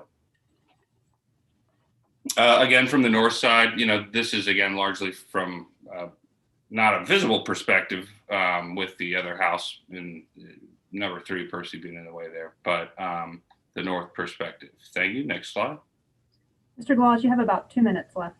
Okay, I'm going to go right into going ahead and saying that if you want to go down to the last slide, these are just some representations here. The external staircase feature that we're submitting right now was actually submitted in June for review by the BAR. The first iteration of it was actually proposed to be an internal to the piazzas, beginning on the first floor of the piazza and penetrating up through the second floor. It would have been a replacement of a feature that existed at the house for decades and was demolished sometime in the 80s or 90s. Counting only the houses, I did a count on Cannon and Spring. I tallied no less than 50 homes with that same single flight straight, no switchback staircase, external to the home but internal to the piazzas. Given its previous and lengthy existence, it likely, maybe since the building was built, it seemed like an appropriate modification of the piazzas. However, after being informed by BAR staff that they would recommend denial of a straight stair, we looked around for a recently approved alternative, which we found at number 16 Percy in this slide. This is pretty visible from the Bogard perspective, approved by staff a few years back. If not for the straight stair originally proposed, a spiral stair, we feel is an elegant and attractive in its own right, while avoiding confusion with the original architecture of the building. It seems to me an ideal intervention from a preservation perspective to continue that circulation external to the home from the first and second up to the second floor. The owners plan to reside in the house after the completion of the renovation. So I'll wrap up there. Thank you. Thank you, Mr. Gloss. Do any board members have questions for the applicant?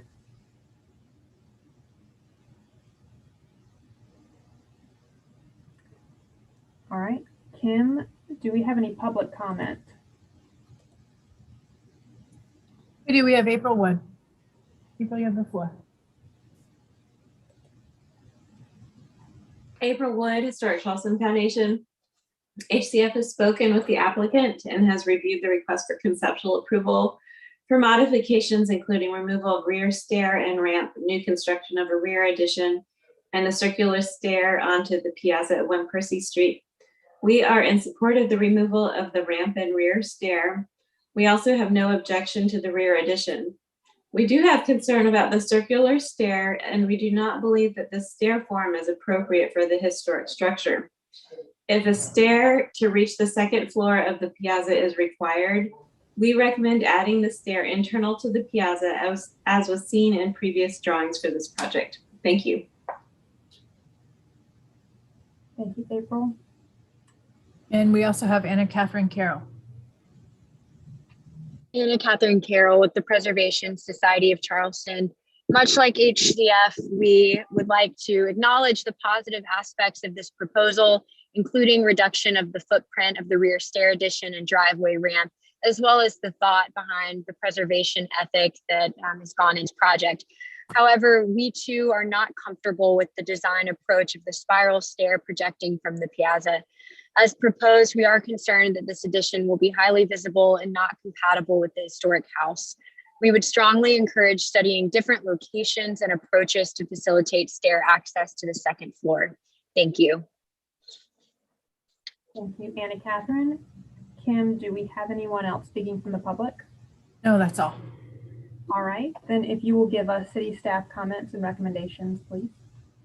Very well, thanks. According to the Secretary of the Interior Standards for Rehabilitation, removing historic fabric is discouraged. Charleston's iconic element is the piazza and therefore deserves to retain its integrity with unbroken balustrade. The preservation staff feel that the piazza stair is not appropriate in either location. While there are many sets of stairs and piazzas, many of these were constructed prior to the adoption of the neighborhood into the purview of the BAR. This should not be a precedent for moving forward. Also, the siting of the addition would be better suited behind the primary building of the house, but it's not extremely visible. And lastly, the second set of stairs is not necessary as there's only one unit in the building. Just as a reminder to the applicant, inspectors can issue stop work orders when the work scope approved is being exceeded. The second kitchen unit has not been approved for zoning staff members. The staff's recommending denial for the stair and restudy of the addition for general architectural direction. Thank you. Thank you, Kim. Mr. Gloss, did you want to respond or clarify anything raised by the public or the city staff comments and recommendations? Sure, thank you. Particularly to number 3, if I could start there.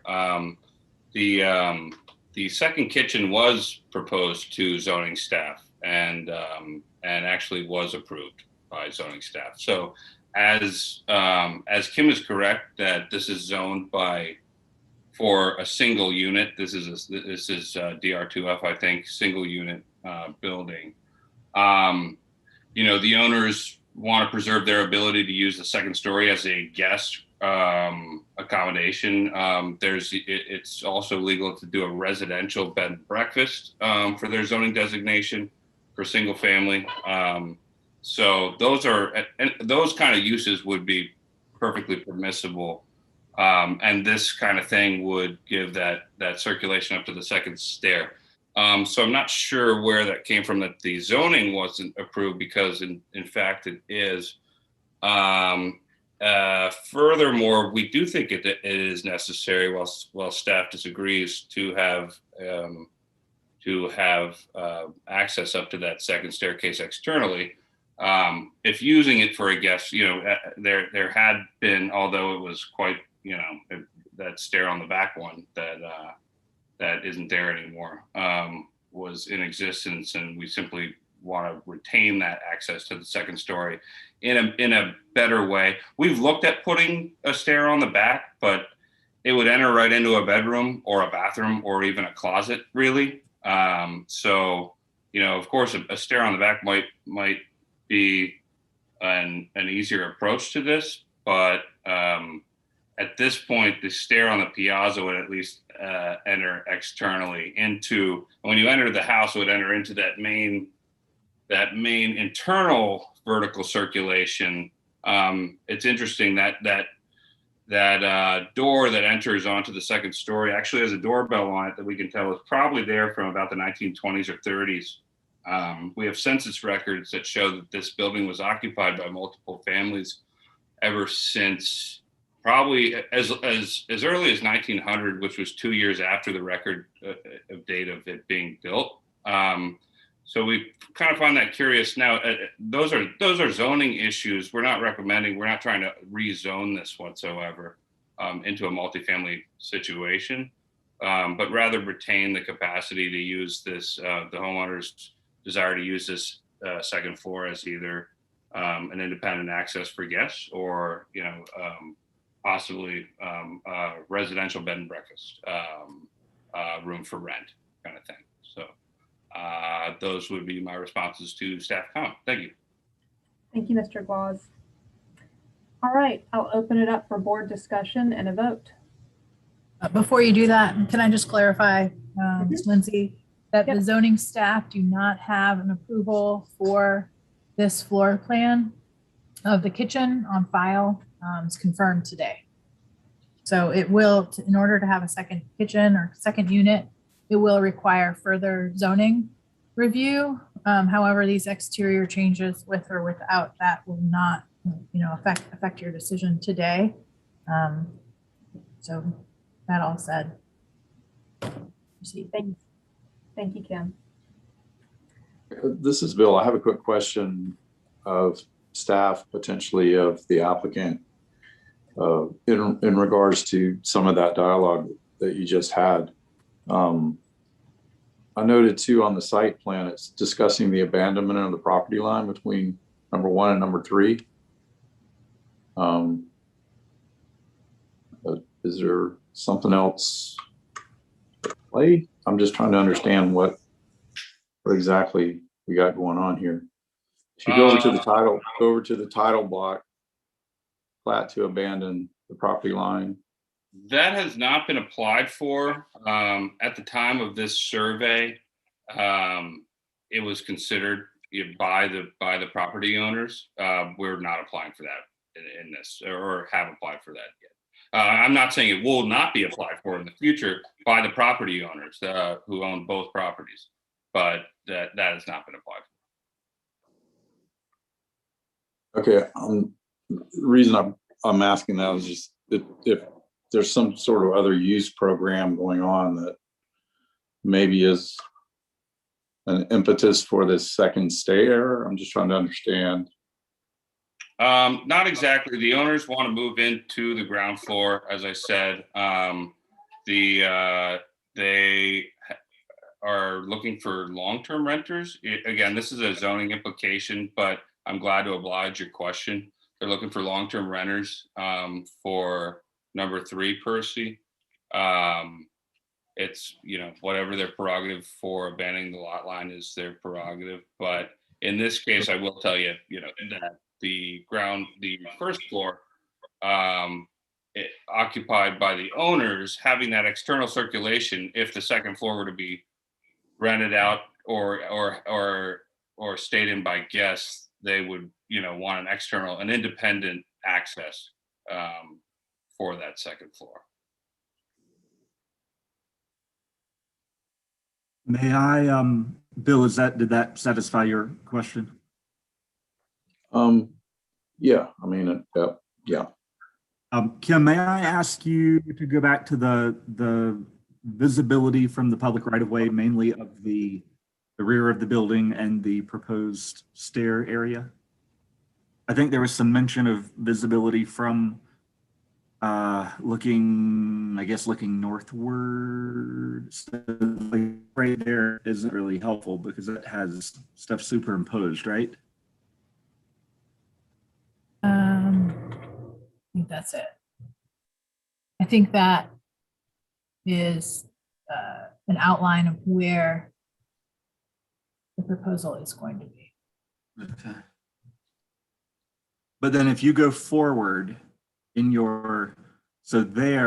I guess what I'm trying to confirm, the existing, the piazza railing and all of that is intact currently. Is that accurate?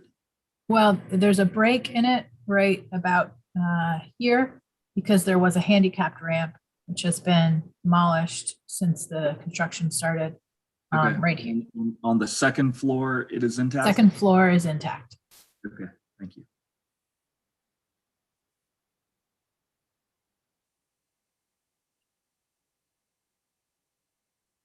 Tim, I have a question as well. On let me see.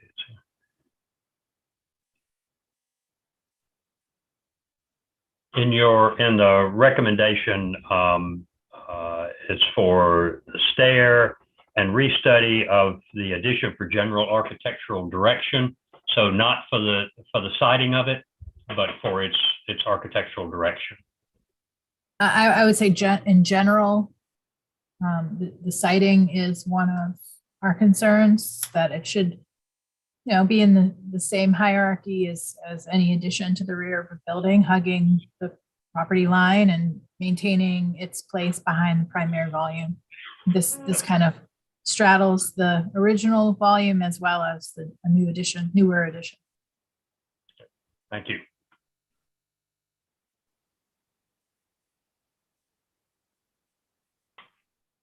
Okay, I will go ahead and start. I am generally in agreement with staff. I think that the spiral stair is inappropriate, and I think it's certainly visible as far as I can tell from the photographs of the submittal, and a modern stair interrupting the balustrade and accessing the second floor porch, I think is inappropriate for historic structure, particularly of this design. And I do agree with staff, because of the existing sort of obviously slightly inappropriate addition that's there. It would be better if that addition were tucked closer behind the main volume of the house, if possible. I have a little less problem with its location because it is sort of tucked in and hidden behind the current addition. I do agree with the general architectural direction comment, however.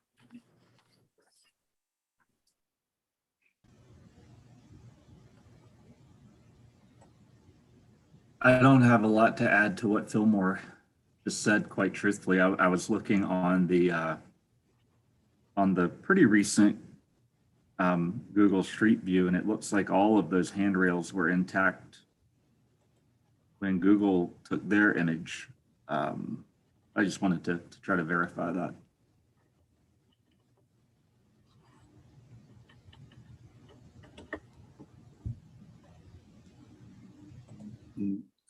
Glenn, is that for you? Are you done? I'm sorry. Yeah. Okay, I'm sorry. done. I just didn't know. Okay. This is Bill. I agree with staff's comments and recommendation. And I guess one other comment I would make is I'm having a hard time with the graphic clarity of the drawings. I'm not really quite sure what we're going to be getting by some of these roof forms and other items like that. So it would be hard for me to give any kind of a final approval for this in any state, just simply because I'm not really sure what it's going to look like. The graphic representations are a little misleading. So anyway, I agree with staff's comments and recommendation.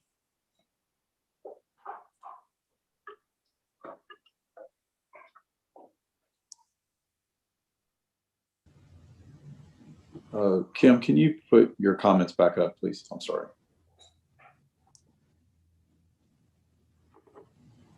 Yeah, and I guess I'm just going to add one thing. I'm looking, and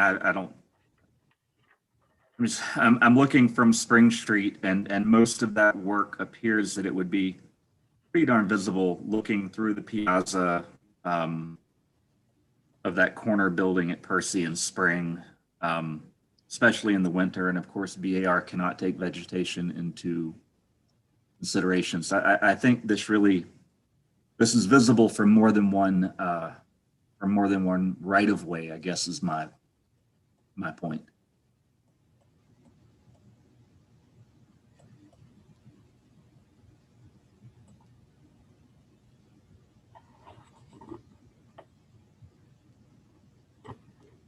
This is Bill. I'll go ahead and float a motion if you guys are ready. I'm going to make a motion for denial for the stair and restudy of the addition for general architectural direction with staff's comments noted, and a board comment that please assure graphic quality to represent the true intent of construction. All right, we have a motion on the floor for denial for the stair, restudy of addition for a general architectural direction with staff comments and a board comment to please clarify the plans. Kim, did you get the remainder of Bill's board comment? To ensure graphic quality represents something or other. The true intent of construction. Thank you. The true intent of construction, yes. All right, do we have a second? No more, I'll second. All right, put it to a vote. Glenn? Yay in favor. Bill? Yeah, in favor. Fillmore? Yay in favor. Chair votes with a majority and the motion passes unanimously. Thank you, Mr. Glaus. Thank you. Was that Fillmore that seconded that? Yes. Thank you. We are on agenda item number 6, 23 Reed Street. Kim? All right, bear with me for just a moment, please.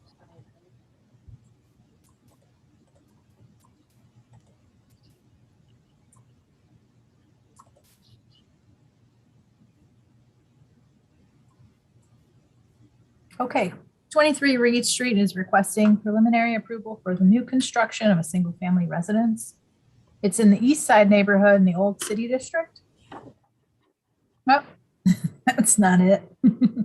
Sorry about that. Okay. Let me see if I put it somewhere else. Hold on just a moment.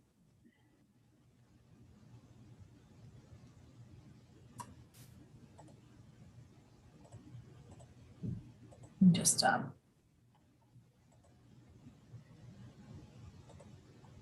just gonna fly it in real quick.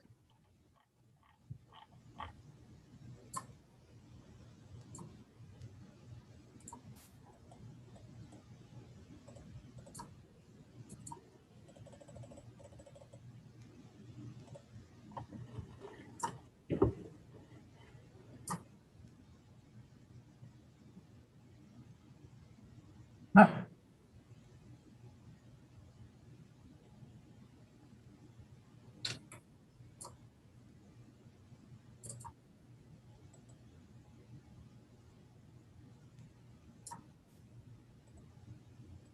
Again.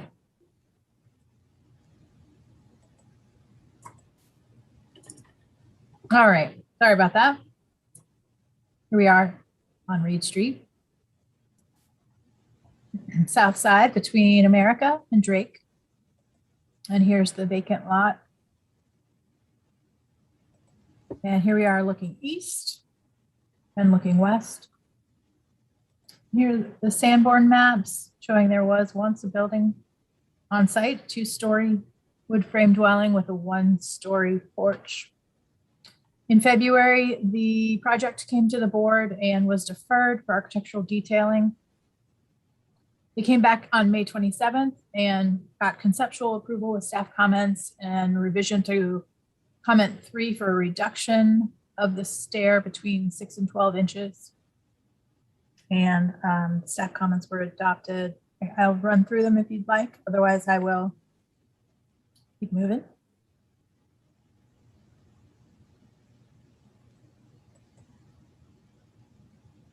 And if Mr. Shackelford wants to take it from here, you have the floor. Thank you, Kim. This is Clay Shackelford. I'm representing the owner, Don Lindbergh. If you could advance to the next slide. So in addressing the comments from the previous presentation, we did reduce the size of the stoop, with it shown with the note in red pointing towards it. There were no other changes to this level. If you go to the next slide. Again, there was no additional change here. To the next slide. Same here, and then advance to the next one.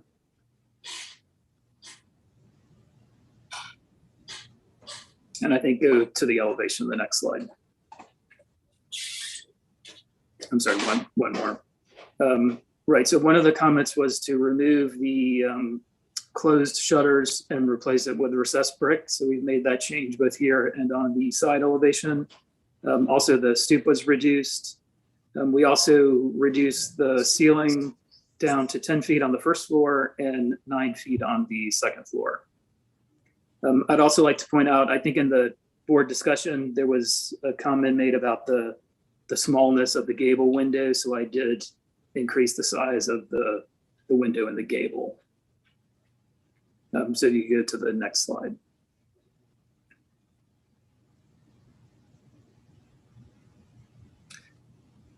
Right, so again, you can see here where we removed the shutters in the rear of the house and replaced that with a recessed brick panel.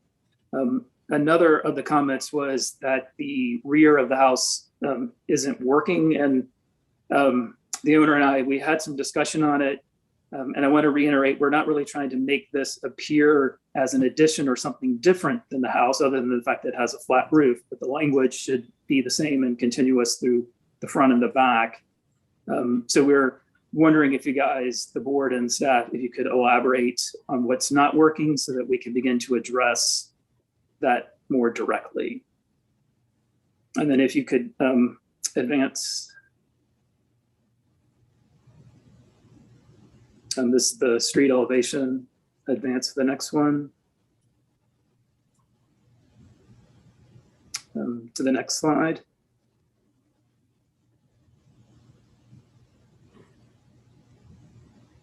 I think that might just be out of place. The next slide. Then there's a series of sections, so you can kind of see the way the house is coming together with additional detail now that we're in preliminary. Maybe advance to the next slide. Same here, to the next.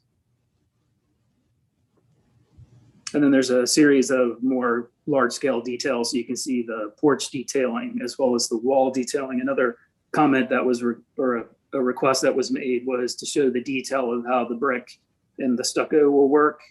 So if you look at wall section number 3, you can see how we're going to flush the brick with the stucco.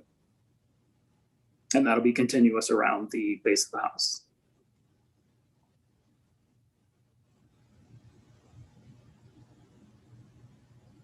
And I believe that addresses all of the comments from staff and the board from the last time.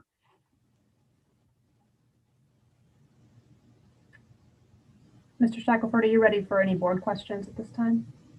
Yes. All right. Do my fellow board members have any questions for the applicant? Bill, you're on mute. Thank you. I'm sorry. Real quick, this is Bill. Kim, can you zoom in? I'm kind of trying to zoom in here on that stucco to brick transition area. Yes, right in there. Whoops. Yeah, is it? There you go. Okay, great. Oh.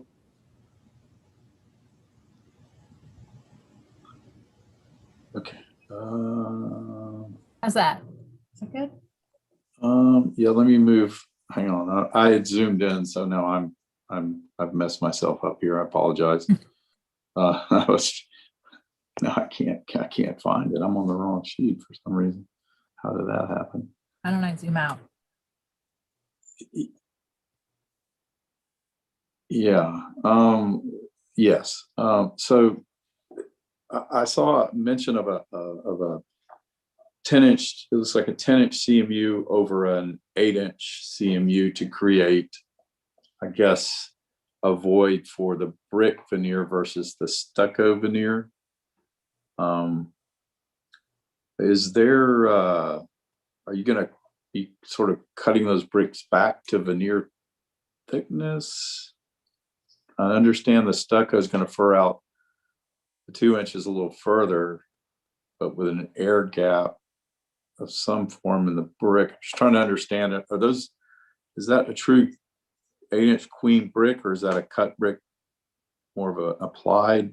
The reason I'm mainly asking is because of exactly the return conditions that we're seeing here at the niches. Right, it's a true queen brick. And so there's, to make a true queen work, there's really not room down an airspace. So that's why you're seeing it kind of held tight to the 8-inch CMU to kind of get everything to line up.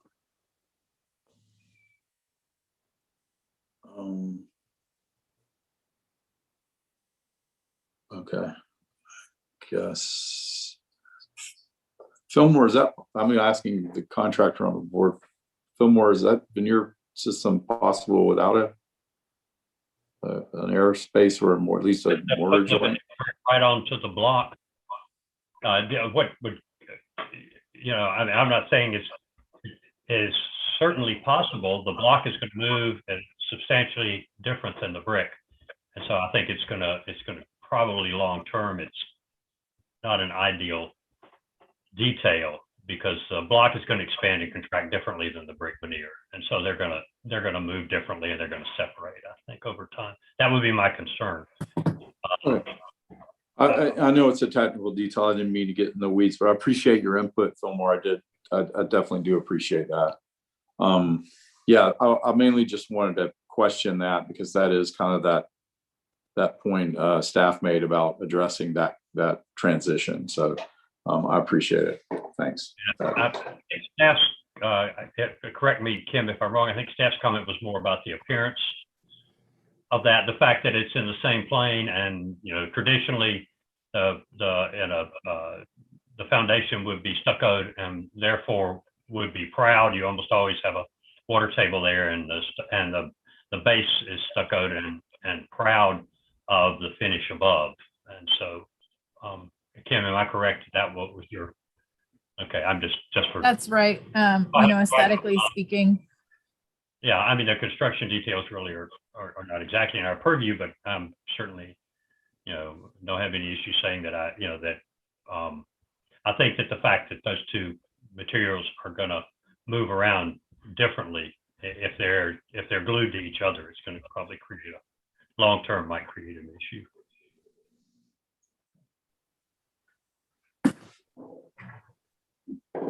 Answer your question.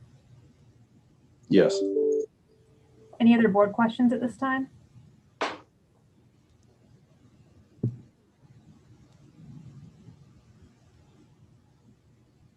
Glenn, did you have anything?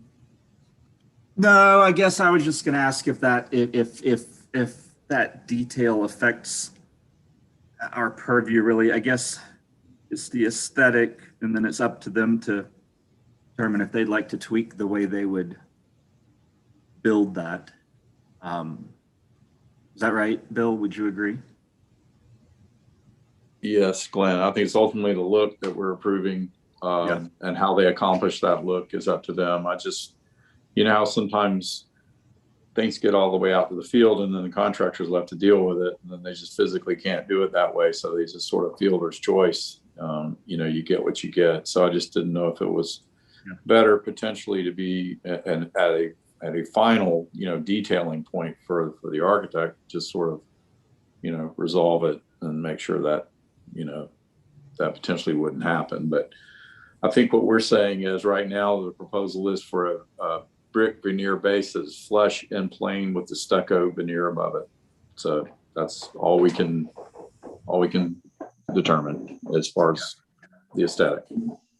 I agree. And then if the architect would like to revisit his exact detailing, then that would be up to him. So yeah.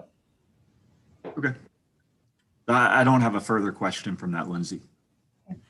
Thank you, Glenn. No other board questions?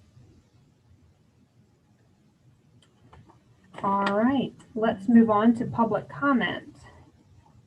Kim, do we Actually don't have any. All right, well then I'll turn it over to you for city staff comments and recommendations. Thank you. The applicant has addressed all of the board's previous comments from May 27th meeting, with the exception of the comment to readdress the junction of the piazza from the rear mass. The staff continued to request that this mass be further recessed in the plane of the primary volume so that the primary volume reads as such. We continue our concern with the vertical transition of the brick to stucco wall plane. Traditionally, stucco would have been applied on top of the brick and would result in a plane that is proud of it. With this modern construction, you're able to align these planes. There's slight concern with the appearance of this false construction method. Notwithstanding, this transition edge should be defined by a row lock or stucco band. It may be as simple as using the 8-inch or 10-inch CMU all the way up and using the queen brick and a chamfered or sloped brick top course. Another solution is to reverse the envelope material completely and have a stucco foundation and a brick body, which is historically more traditional. Staff's recommending preliminary approval with these staff comments and final details. Staff. Thank you, Kim. Mr. Shackelford, did you want to respond or clarify anything raised in the staff comments and recommendations? Yeah, I would like some clarification. I'm still not following what mass the staff would like to be reduced. Is it the recessed portion, or is it the entire rear portion of the house? Oh, my computer is not working. Second. Oh dear.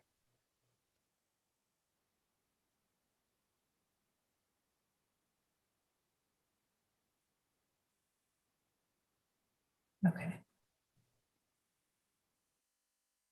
So in May, when we brought this to the attention of the board, it's this little recessed area which kind of delineates this volume from this primary volume. And in our opinion, it should be, this is negligible, it should be made deeper, and this should be pushed back this way as well. So you're requesting a footprint change. Yes. Recommending is the term that I would like to use.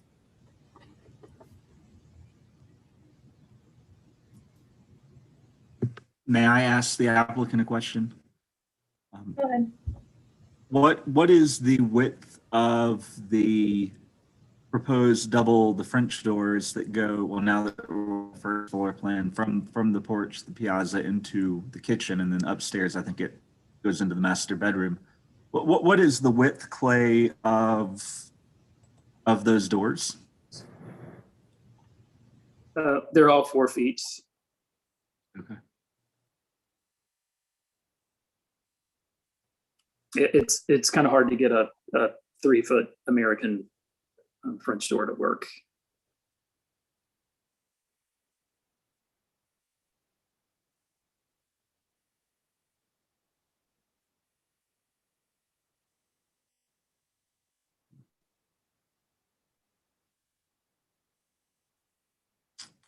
Glenn, did I answer your question? Yeah, I just, of course, I was trying to figure out whether there was a very simple way to address that, what Kim just clarified. Mr. Shackelford, we're still in your response period, so did you want any further clarification? No, I understand now what the request is. Okay. All right, we'll move into board discussion and a vote.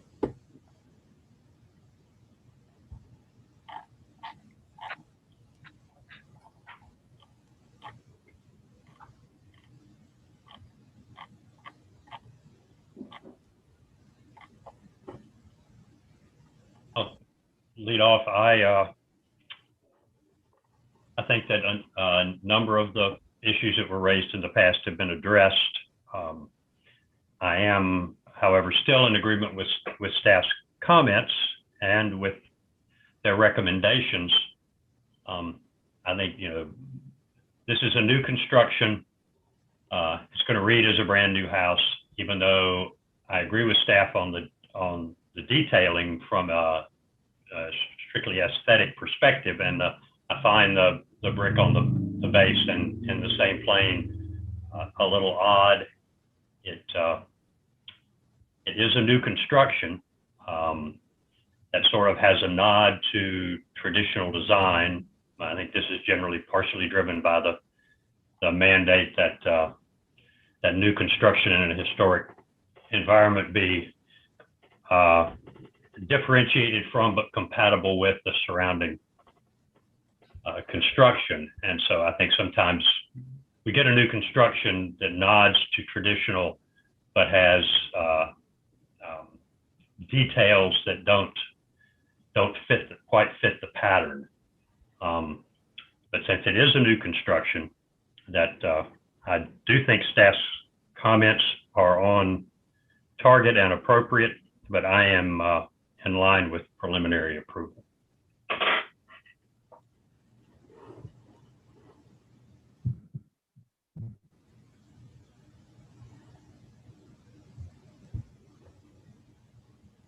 This is Bill. I'll go ahead. I'm also in concurrence with staff's comments and recommendation as given.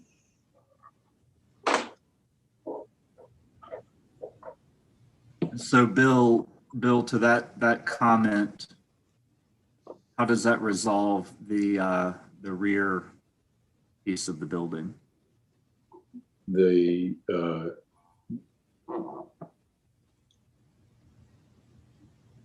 you're referring to the Kim's mention of that hyphenated area. Is that what you're talking? Yeah. Yeah. I'm just trying to Because figure out how. I mean, we've obviously seen this a lot, and the applicant or the applicant and the owner have, I maintain my applause for the high quality of materials that they're trying to use, and I feel like the masonry detailing, per staff comments, those items could easily, not easily, but those items I have zero issue being worked out by the architect and by staff if need be. Those are little nuances that I think just have to be thought through carefully.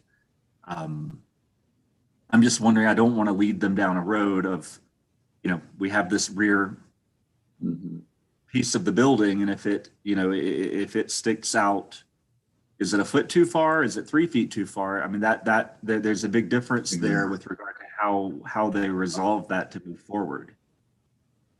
Right. Or do we conclude it's okay as is? So it could simply be the exclusion of comment number 1, and then the acknowledgement of comment number 2. So, and I'm okay with that. I think we're down to kind of finer points here about inches. Probably the best we're going to get out of this, without a major overhaul. And I think we've gotten to a point now to just kind of saying that it is quality construction. It's going to be built of good materials, and I'm okay with that. So I would even be willing to say, and I'm not making this a motion unless everybody tells me to go ahead and do it, but I would be willing to say yes, staff's recommendation and staff's comment number 2. I'm good with that. Yeah, Bill, I'm inclined to agree with you. This, like I said, this is a new construction. I think that if it reads as a single construction front and back with simple architectural detail changes as it moves to the rear is okay, because it's a new construction. It's, like I said, it has a nod to the tradition, but it certainly doesn't. It is not a traditional design, and therefore it doesn't follow traditional patterns. So I think that you're right there. I think that we sort of need to resolve this and make it a little more clear for the applicant. And like you, I applaud the fact that this is a masonry structure. We have a lot of new construction in Charleston that doesn't come close to being this quality. So I certainly applaud that. I think I can buy into that same thought process, Fillmore. And I'm not saying it's a trade-off, but I think the quality of what is being proposed probably makes me a little more comfortable considering that rear. I mean, the point that it is all new, it's all being built at the same time. It's not an addition to a historic home. I'm in agreement with what you have both said. Okay. Well, I'll go ahead and float a motion if that's okay. This is Bill. I'll make a motion for preliminary approval with staff's comment number 2 and final details to staff. All right, we have a motion on the floor for preliminary approval with staff comment number 2 and final details to staff. Do I have a second? Second, Glenn. Thank you, Glenn. And I'll put it to a vote. Fillmore? Yay in favor. Bill? Yay in favor. Glenn? Yay in favor. The chair votes with the majority, and the motion passes unanimously. Thank you, Mr. Shackelford. Thank you. All right, we are now down to the last agenda item of the evening, agenda item number 7, 49 South Battery. Kim, if you would give us an introduction, please.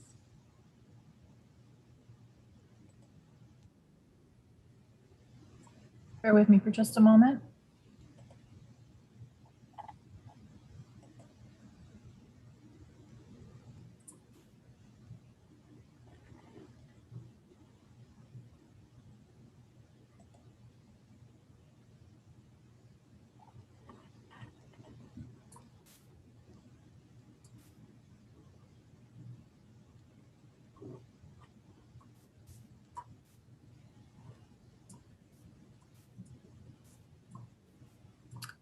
Okay, I didn't actually have anyone register to speak for this next application. I'm assuming it's Leighton Register that the applicant is, or Madam Magar.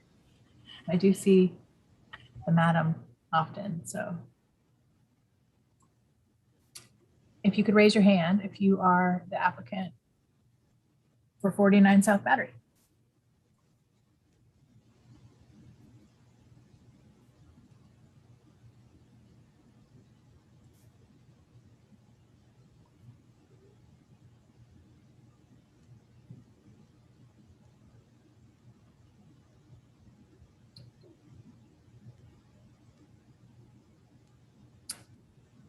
Okay, I haven't had any hands raised, so. Kim, if the applicant's not here, are we required to defer it? Yes. Okay.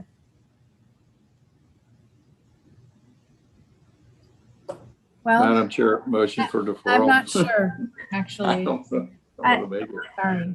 I guess the question would be whether, I mean, is the board comfortable reviewing it based on what is submitted?